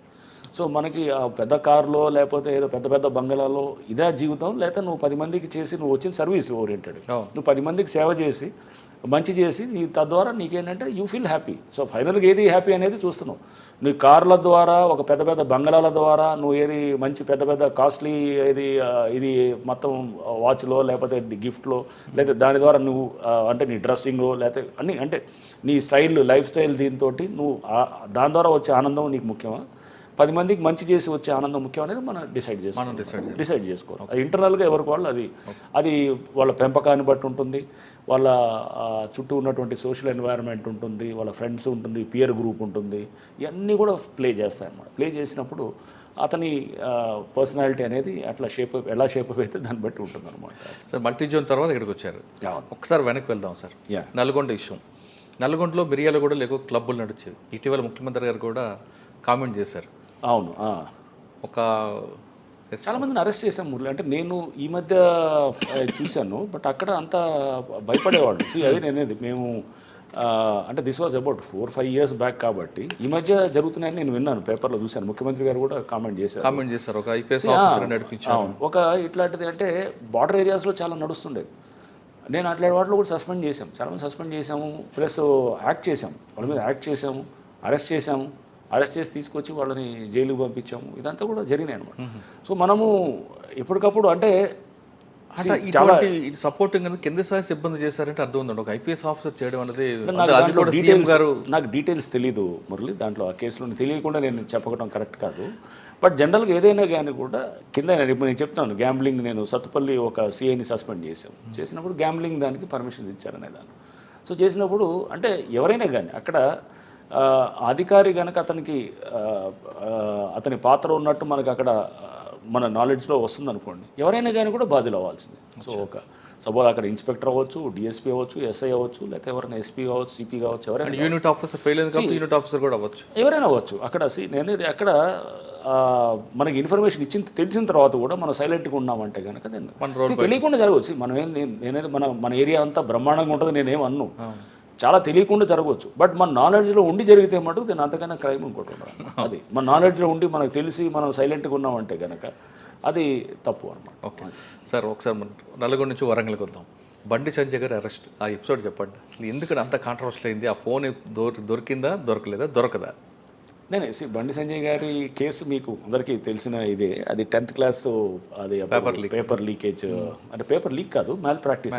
Mall practice. సో అది 10th క్లాస్ హిందీ పేపర్ అయింది. పేపర్ అయినప్పుడు యాక్చువల్గా అతను అది బయటికి వచ్చింది కూడా ఏంటంటే వాళ్ళ పిఏ ఉన్నారు, పిఏనో పిఆర్ఓ ఎవరో అతను సో ప్రశాంత్ అని చెప్పి ఉండేవాడు.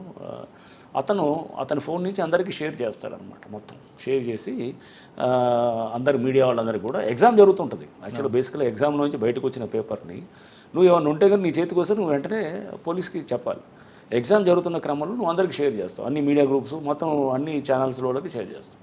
ఆ ఎగ్జామ్ 9 నుంచో 9:30 నుంచో స్టార్ట్ అయితే 12:30 దాకా ఉంటుంది. షేర్ చేసింది కూడా అరౌండ్ ఆ టైం 10-10:30కి అట్లా ఉంటుంది. సో యూఆర్ లైక్ ఒక రకంగా నువ్వేంటంటే జిరాక్స్ తీసిన ఒక పేపర్ నీ చేతిలోకి వస్తే నువ్వు ఇంకా 100,000 జిరాక్స్ తీసి అందరికి పంచినట్టు అనమాట. పంచి నువ్వు ఎగ్జామ్ జరుగుతున్న క్రమంలో it's as good as that చేసినప్పుడు. దానికి ముందు కూడా ఏంటంటే అప్పుడు ఆ టైంలో ప్రెస్ మీట్లో కూడా చెప్పాను, బండి సంజయ్ గారు దాంతో ఇతను చాట్స్ ఉండి ఇతను ఏంటంటే ఒక వీళ్ళు ఏవో ఇట్లా లీకేజ్ దీని మీద అనేది మాట్లాడుతున్నప్పుడు ఆయన బండి సంజయ్ గారు దాన్ని ఇతను చెప్పిన దాన్ని బట్టే అంటే వీళ్ళ మధ్యలో కమ్యూనికేషన్ నడుస్తుంది. ఫోన్ వచ్చుంటే మనకు చాలా ఇష్యూస్ మనకు తెలిసేదన్నమాట. ఫోన్ రాలేదు. నెక్స్ట్ ఏంటంటే అతని దగ్గర పనిచేస్తున్నాడు, ఇతని గైడెన్స్ తోటే చేస్తున్నాడు అనే దాంతో ఆ దగ్గర తీసుకోవటం వచ్చిందన్నమాట. అంటే డైరెక్ట్గా ఉండకపోవచ్చు కానీ బట్ డెఫినెట్గా ఏంటంటే ఇతని క్లోజ్, ఇతని మనిషే కదా, ఇతను చేసి అంత మాత్రం ఇతనే లీక్ చేస్తున్నాడు, అంత బయటికి చేస్తున్నాడు. అండ్ ఆయనకు కూడా పంపిస్తున్నాడు, షేర్ చేశాడు. మేము ఇదంతా కూడా ఆ టైంలో చెప్పాం. ఈటెల రాజేందర్ గారు కూడా పంపించారు. బట్ ఆయన కూడా పిలిచి తీసుకున్నప్పుడు ఆయన ఏమీ లేదని చెప్పి కూడా. సో బీజేపీ వాళ్ళకి చాలామంది పంపించారు, బట్ అందరినీ కూడా తీసుకోలేదు కదా. సో ఇక్కడ ఇతను సొంత పిఆర్ఓ ఉన్నాడు, పిఏ ఇతను ఉన్నాడు అనే దాని మీద ఉన్నాం. బట్ ఏదైనా కానీ ఇదేంటంటే ఇప్పుడు కోర్టు పరిధిలో ఉంది కాబట్టి నేను ఎక్కువ మాట్లాడకూడదు దీని మీద. కానీ ఫోన్ పోయిందంటారా కరీంనగర్ దగ్గర? సో పోయిందని ఆయన అన్నారు, మిస్ అయ్యింది అనేది అన్నారు. బట్ ఆ తర్వాత అక్కడ స్విచ్ ఆఫ్ అయిందని నేను చెప్పాను. తర్వాత ఓకే ఏదైనా మనం ఇంకా దాంట్లో ఇప్పుడు ఛార్జ్షీట్ అయ్యింది, కోర్టు ఛార్జ్షీట్ నెంబర్ కూడా ఇచ్చింది, యాక్సెప్ట్ చేసింది. సో కోర్టు ఇక ఇప్పుడు ట్రయల్ జరిగే స్టేజ్లో ఉంది కాబట్టి నేను మాట్లాడటం కూడా. సార్ ఇన్వెస్టిగేషన్ గురించి మాట్లాడదండి, కానీ గవర్నమెంట్ చెప్పింది కాబట్టి బండి సంజయ్ గారికి అరెస్ట్ అనేది ఇప్పుడు వార్త వచ్చింది, వాస్తవం అంటారా? అంటే ఆయన ప్రతిపక్షంగా ఉండి గవర్నమెంట్ బ్లేమ్ చేస్తున్నారు కాబట్టి ఆయన అరెస్ట్ చేయాలి, నోరు కట్టడి చేయాలి. మీరు ఇంకొకటి చూడండి, ఆ టైంలో అప్పటిదాకా పేపర్ లీకేజ్ చాలా సెన్సిటివ్ అంశం, చాలా జాగ్రత్తగా హ్యాండిల్ చేయాలి. మేము కూడా చిన్నప్పుడు ఉన్నప్పుడు ఇంటర్మీడియట్లో ఉన్నప్పుడు కెమిస్ట్రీ పేపర్ ఒకటి లీక్ అయిందని చెప్పి వచ్చిందనమాట. అందులో చిన్న వయసు ఏముంటుంది అప్పుడు ఆ టైంలో 16-17 ఏళ్ళ వయసులో ఆ పేపర్ చదువుకొని అంతా వచ్చింది, ఇదే పేపర్ అని చెప్పి అంటే అందరం ఆ పేపర్లో అందరికీ ఇచ్చారనమాట. అది తీసుకొని చదువుకున్నాం, అదే పేపర్ చదువుకున్నాం యాక్చువల్గా. చదువుకొని వెళ్తే ఏమైంది, ఎగ్జామ్లో మేము కెమిస్ట్రీ రాసాము. నేను మ్యాథ్స్ ఫిజిక్స్ బాగా చేశాను. కెమిస్ట్రీకి వచ్చేటప్పటికి ఫస్ట్ క్వశ్చన్ అది ఉంది కానీ తక్కింది ఏది లేదనమాట. చేసేటప్పటికి ఐ వాజ్ షాక్డ్. అసలు నాకు ఎంసెట్లో ర్యాంక్ వచ్చింది, కూడా మంచి ర్యాంక్ వచ్చింది. ఎంసెట్లో నాకు సీటు కూడా వచ్చింది. వచ్చినప్పుడు ఇంజనీరింగ్లో మంచి సీటు వచ్చింది, మంచి కాలేజ్లో వచ్చిన తర్వాత ఇది కెమిస్ట్రీలో అప్పుడు జస్ట్ బార్డర్గా నేను పాస్ అయ్యి వెళ్ళిపోయాను అనమాట. ఒకవేళ నేను ఫెయిల్ అయితే అప్పుడు ఈ సిస్టమ్ కూడా లేదు. అప్పుడు సరే అప్పుడే ఇది పెట్టినట్టుంది, ఏప్రిల్లో మేలో మళ్ళీ వచ్చిన సిస్టమ్ అదేంటో పెట్టి ఇమీడియట్గా క్రాష్, అది సప్లిమెంటరీ దాకా వెయిట్ చేయకుండా. బట్ ఒక సీట్ వచ్చి నాకు ఇది పోతే కనుక 1 year పోతే కనుక ఎట్లా ఉంటుంది. సో పేపర్ లీకేజ్ అనేది చాలా సెన్సిటివ్. ఇప్పుడు నేను కూడా నీట్ లీకేజ్ అయింది, నీట్ పేపర్ వచ్చిందని చెప్పేసి కూడా వచ్చింది, సుప్రీంకోర్టు పరిధిలో జరుగుతుంది. సో చాలా సెన్సిటివ్ అంశం అనమాట. సో మనం చాలా జాగ్రత్తగా హ్యాండిల్ చేయాలి పేపర్ లీకేజ్ అనేది. ఇప్పుడు కేంద్ర ప్రభుత్వం దీంట్లో నీట్ ఎగ్జామ్లో కూడా ఈ ఇష్యూ వస్తున్నది. సో గ్రూప్ 1 కూడా లీకేజ్ అయింది అనేది. గ్రూప్ 1 అంటే దీంట్లో మనం చాలా బాధ్యతతోటి వ్యవహరించాలి ఎవరైనా కానీ. తోటి ఏమైందంటే ప్రతిదీ పేపర్ రిపోర్ట్లాడుతూ వచ్చినప్పుడు ఒక దాని గురించి పేపర్ లీకేజ్ గురించి మాట్లాడుతున్నాం అనుకోండి, పబ్లిక్లో మాట్లాడుతుంటే కనుక నెక్స్ట్ ఏమవుతుంది, నెక్స్ట్ వచ్చే నిజమైన పేపర్ ఏదో అబద్ధమైన పేపర్ ఎవరికో తెలియదు. పిల్లలు ఎలా చదువుకుంటారు? వాడు చదువుకున్నవాడు ఆ వయసులో వాడు ఏదైనా సర్క్యులేట్ అయింది అనుకోండి సోషల్ మీడియాలో, దాన్ని నమ్ముతాడు, అది పేపరే అనుకుంటాడు. అనుకున్నప్పుడు అదే చదువుకొని పోతే రేపు అది రాలేదనుకోండి సూసైడ్ చేసుకునే పరిస్థితి కూడా ఉంటుంది అనమాట. పిల్లలు వాడు భవిష్యత్తు పోయిందనుకోని చాలామంది, అంటే చాలా సున్నితమైన అంశం ఇది. అందుకని చాలా జాగ్రత్తగా మనం ఏంటంటే చైల్డ్ సైకాలజీని మనం తీసుకోవాలి. ఆ వయసులో 10వ తరగతి ఏముంటుందండి, చాలా 15 ఏళ్ళు. పేపర్ లీకేజీలు చాలా కఠినంగా పోవాలన్నమాట. ఏమన్నా ఇట్లా మనకు బయట ఇట్లాంటిది ఇది. సో చాలా అందరూ కూడా అంటే మన రాజకీయ పార్టీలైనా కానీ రాజకీయ లీడర్లు అయినా కానీ కూడా ఇది చాలా జాగ్రత్తగా చేసుకోవాల్సిన అంశం అన్నమాట. లీకేజ్ వేరు, మ్యాల్ ప్రాక్టీస్ వేరు అన్నమాట. మ్యాల్ ప్రాక్టీస్ ఎగ్జామ్ జరిగినప్పుడు ఆ తర్వాత ఎప్పుడైతే అరెస్ట్ చేసామో ఇంకా ఏది ఒక్క లీక్ కాలేదు. ఏం లేదు. అంటే ఇక్కడ గవర్నమెంట్ ప్రెజర్ ఏం లేదు, యాజ్ పర్ లా ప్రకారం వెళ్ళారు. గవర్నమెంట్ ప్రెషర్ అనేది కాదండి, గవర్నమెంట్ ప్రెషర్ కలిసి మీరు ఆ అంశాన్ని మనం చాలా సున్నితమైన అంశంగా తీసుకున్నప్పుడు దాని మీద మనం వీళ్ళు ఇతనే చేస్తున్నట్టు చేసినప్పుడు బయటకు వచ్చినప్పుడు మీరు లీక్ అని మీరే చెప్తున్నారు, మీరు చెప్తూ చేస్తుంటే కనుక రేపు దీనికి అంతకుముందు రోజు పేపర్ లీక్ అయింది, ఇది లీక్ అయింది. సో వస్తున్నారంటే మీ వ్యక్తి ఇతను ఓపెన్గా ఇతను చేస్తున్నప్పుడు యాక్చువల్గా అతన్ని చెక్ చేయాల్సింది పోయి మనం దాన్ని బయటకు పబ్లిసైజ్ చేసి ప్రతి పేపర్ లీక్ అంటే కనుక రేపు ఏమవుతుంది అక్కడ, అదే పిల్లలు సఫర్ అవుతారు. సో అది ఉన్న ప్లస్ న్యాచురల్గా ఇతను మనిషే కదా, ఇతని వల్ల ఇదే కదా. సో అంటే ఆ కేసు కోర్టులో ఉంది కాబట్టి దాని గురించి ఎక్కువ దాని గురించి మనం ఎక్కువ ఇన్వెస్టిగేషన్లోకి వెళ్ళకూడదు. సో సార్ ఇప్పుడు నాకు ఇక్కడికి వచ్చారు, సిస్టమ్ లాస్ట్ క్వశ్చన్ అడుగుతానండి. మన దగ్గర సిస్టమ్ అనేది మీ స్ట్రాంగ్ ఉండాలి, సిస్టమ్ కరెక్ట్గా ఉంటే కింద వ్యవస్థ కూడా బాగుంటుంది అన్నది మీరు ఫస్ట్ నుంచి నమ్ముతున్నారు. యూనిట్ ఆఫీస్ సరిగ్గా ఉంటే కింద వరకు కరెక్ట్గా వెళ్తుంది. ఇప్పుడు మీరు ఎక్కువ ప్రయారిటీ సిస్టమ్కి ఇస్తున్నారు. కానీ మన దగ్గర అరెస్ట్ అన్నది తర్వాత ఆ నిందితుడికి శిక్ష పడుతుందా లేదా అని పక్కన వెళ్ళిపోయి కేవలం ప్రాసెస్ పనిష్మెంట్ మాత్రమే మనం చూపిస్తున్నాం. కానీ అసలు లాస్ట్కి అక్యూజ్డ్ ఉన్నాడు, ఏవైంది, వాడికి అరెస్ట్ అయ్యాడా లేదా విషయం పక్కన మర్చిపోతున్నాం. అంటే కేవలం అరెస్టు, ఛార్జ్షీట్ మర్చిపోతున్నాం. ఈ అరెస్ట్ ప్రాసెస్లోనే పనిష్మెంట్ అయిపోతుంది అక్యూజ్. అంతే, అదే అవుతుంది. ఇప్పుడు దాన్ని కంట్రోల్ చేయాలంటే ఏం చేయాలి? అంటే అరెస్టు అనేది ఒక డెఫినెట్గా వాళ్ళకి అది ఒక పబ్లిక్ షేమ్గా ఫీల్ అవుతారు కూడా. అరెస్ట్ అనేది సపోజ్ 3 నెలలు 4 నెలలు అరెస్ట్ అయ్యి ఉన్నారనుకోండి. ఇప్పుడు మారుతిరావు, నేను ఆ రోజు చెప్తున్నాను, మారుతిరావు అతను అరెస్ట్ ఫీల్ అయ్యే కదా, అతను తర్వాత అరెస్ట్ అయ్యాడు, తర్వాత అతను కోర్టు చెప్తున్నాయి కదా అరెస్ట్ అనేది మ్యాండేటరీ కాదు అంటుంది కదండి. లేదు, అది కొన్ని కేసెస్లో అంటే బెయిలబుల్ 7 సంవత్సరాలు, బట్ సపోజ్ మర్డర్ కేసులో అరెస్ట్ అనేది ఖచ్చితంగా అది కాదు కదా. 7 సంవత్సరాలు పైబడిన కేసులో అరెస్ట్ కానీ 7 సంవత్సరాల లోపల దాంట్లో మ్యాండేటరీ కాదు. ఎందుకంటే మన వాళ్ళు ఏం చేస్తున్నారంటే ఆ అరెస్ట్ చేసాం, చేతులకు ఛార్జ్షీట్ వేసాం, అయిపోయింది అనుకుంటున్నారు కదా. కన్విక్షన్ వచ్చే విధంగా ఎందుకు చేయలేకపోతున్నారు? అదే చెప్పేది, ఇన్వెస్టిగేషన్ స్టాండర్డ్స్ వస్తాయి దాంట్లో. ఎందుకంటే చాలా కేసెస్ అయిపోతున్నాయి, ప్రెషర్ ఎక్కువ అవుతుంది. ఇప్పుడు ఉండేటటువంటి ఆఫీసర్స్ కూడా వాళ్ళకి ఏంటంటే తీసుకోలేకపోతారు, కంప్లైంట్స్ కూడా అన్నీ వస్తాయి. సమాజంలో చాలా చోట్ల వ్యవస్థలు సరిగ్గా చేయలేకపోతే కూడా అది పోలీస్ దగ్గరికి వచ్చేసి వాడు ఏదైనా కానీ ల్యాండ్ కబ్జా అంటాడు, లేకపోతే ఎన్నో ఇన్స్టిట్యూషన్స్ పనిచేయాల్సిన పద్ధతిలో పనిచేయకపోతే కనుక అవన్నీ కూడా ప్రెషర్ పోలీస్ మీద పడుతుంది. ఓవర్ బర్డెన్ కూడా ఉంటారు. అంటే ఎక్కువ కేసెస్ వచ్చే కొద్దీ కూడా క్వాలిటీ తగ్గిపోతుంది. సో వీళ్ళు కొన్ని కేసెస్ బాగా చేస్తారు, అలానే ఇన్వెస్టిగేషన్ స్టాండర్డ్స్ తెలియదని కాదు. చాలామంది అవసరం మంచి ఇన్వెస్టిగేటర్స్ కూడా ఉన్నారు, చేస్తారు, కన్విక్షన్స్ వచ్చే కూడా ఉంటాయి. బట్ మల్టిపుల్ కేసెస్ అయిపోవడంతో కూడా ఇలా ఉంటుంది. అండ్ లోకల్ కొన్ని ప్రెషర్స్, ఇన్ఫ్లుయెన్సెస్ ఉండే కూడా కొన్ని కావాలని వీళ్ళు లైట్గా చేసేవి కూడా ఉంటాయి. కేసెస్ రకరకాలుగా ఉంటాయి. దాంట్లో ఏదైనా నేను ఇదేని కారణం అని చెప్పను కానీ, బట్ అన్నిటికన్నా ముఖ్యం నేనేమనుకుంటా అంటే too many cases, too many complaints అన్నీ వచ్చేటప్పటికి ఇంత వర్క్ ప్లస్ అతను బందోబస్తులతో ఉంటాడు, సతమతం అవుతుంటాడు. ఆ ఇన్స్పెక్టర్, ఎస్ఐ అనేది చాలా ప్రెషర్ ఉంటుంది అన్నమాట. బట్ డెలిబరేట్గా మిస్చీఫ్ చేశాడు అనుకోండి, అతన్ని స్పేర్ చేయకూడదు. అతను డెలిబరేట్గా చేసినప్పుడు తప్పుడు కేసులో పెట్టాడు, నేను చెప్పాను ఖమ్మంలో విలేకర్ని ఎవరినో పెట్టారు, ఆరు లేకపోతే కనుక ఇంకేదో వేరే కేసులో మొత్తం తారుమారు చేసేసాడు. చనిపోయిన కేసుని అసలు దాన్ని పూర్తిగా నీరుగా చేసి దాన్ని మామూలు కేసులాగా చూపించేదానికి ట్రై చేశాడు. ఇట్లాంటివన్నీ డెఫినెట్గా సీరియస్గా తీసుకుంటాం అన్నమాట. సార్ ఫైనల్గా చెప్పండి, ఈ డిపార్ట్మెంట్లో వచ్చే వాళ్ళకి ఏం చెప్తారు మీరు? ఇది అద్భుతమైన డిపార్ట్మెంట్ అండి. పోలీస్ అనేది నేను ముందు నుంచి చెప్తున్నాను. నేను ఉద్యోగంలో రావడానికి కూడా నేను ఒకటే, ఈ డిఎస్పీ ఉద్యోగం ఇస్తేనే వస్తాననే స్టేజ్లో వచ్చాను అన్నమాట. సో ఇది ఏరుకోరి ఉద్యోగంలోకి వచ్చాను. అందుకోసం డెఫినెట్గా ముందు మనకు మంచి యాప్టిట్యూడ్ ఉందనుకోండి, ఇష్టం ఉంటే కనుక రావాలి. ఊరిలో ఏదో ఉద్యోగంలో తీసుకుంటే వేరు, దాని మీద మనకేంటంటే ఈ ఉద్యోగంలో నిజంగా మనం చేయొచ్చు 10 మంది కంటే. నా దృష్టిలో పోలీసుని మించి ఉద్యోగం అయితే ఏముండదు. మనం పబ్లిక్కి రీచ్ అవ్వాలంటే కనుక అత్యుత్తమైన సర్వీస్ ఏముందంటే డెఫినెట్గా అది ఒక పోలీస్ సర్వీసే ఉంటుంది. ఎందుకంటే మీరు ఇమీడియట్గా చాలామందికి చాలా న్యాయం చేయొచ్చు. అండ్ పబ్లిక్ కూడా ఎవరైతే కనుక అట్లా న్యాయం చేసేవాళ్ళు ఉంటారో వాళ్ళు ఒక డెమిగాడ్స్ కింద వాళ్ళు అక్కడ ఇది చేసేటట్టు కూడా ఉంటుంది.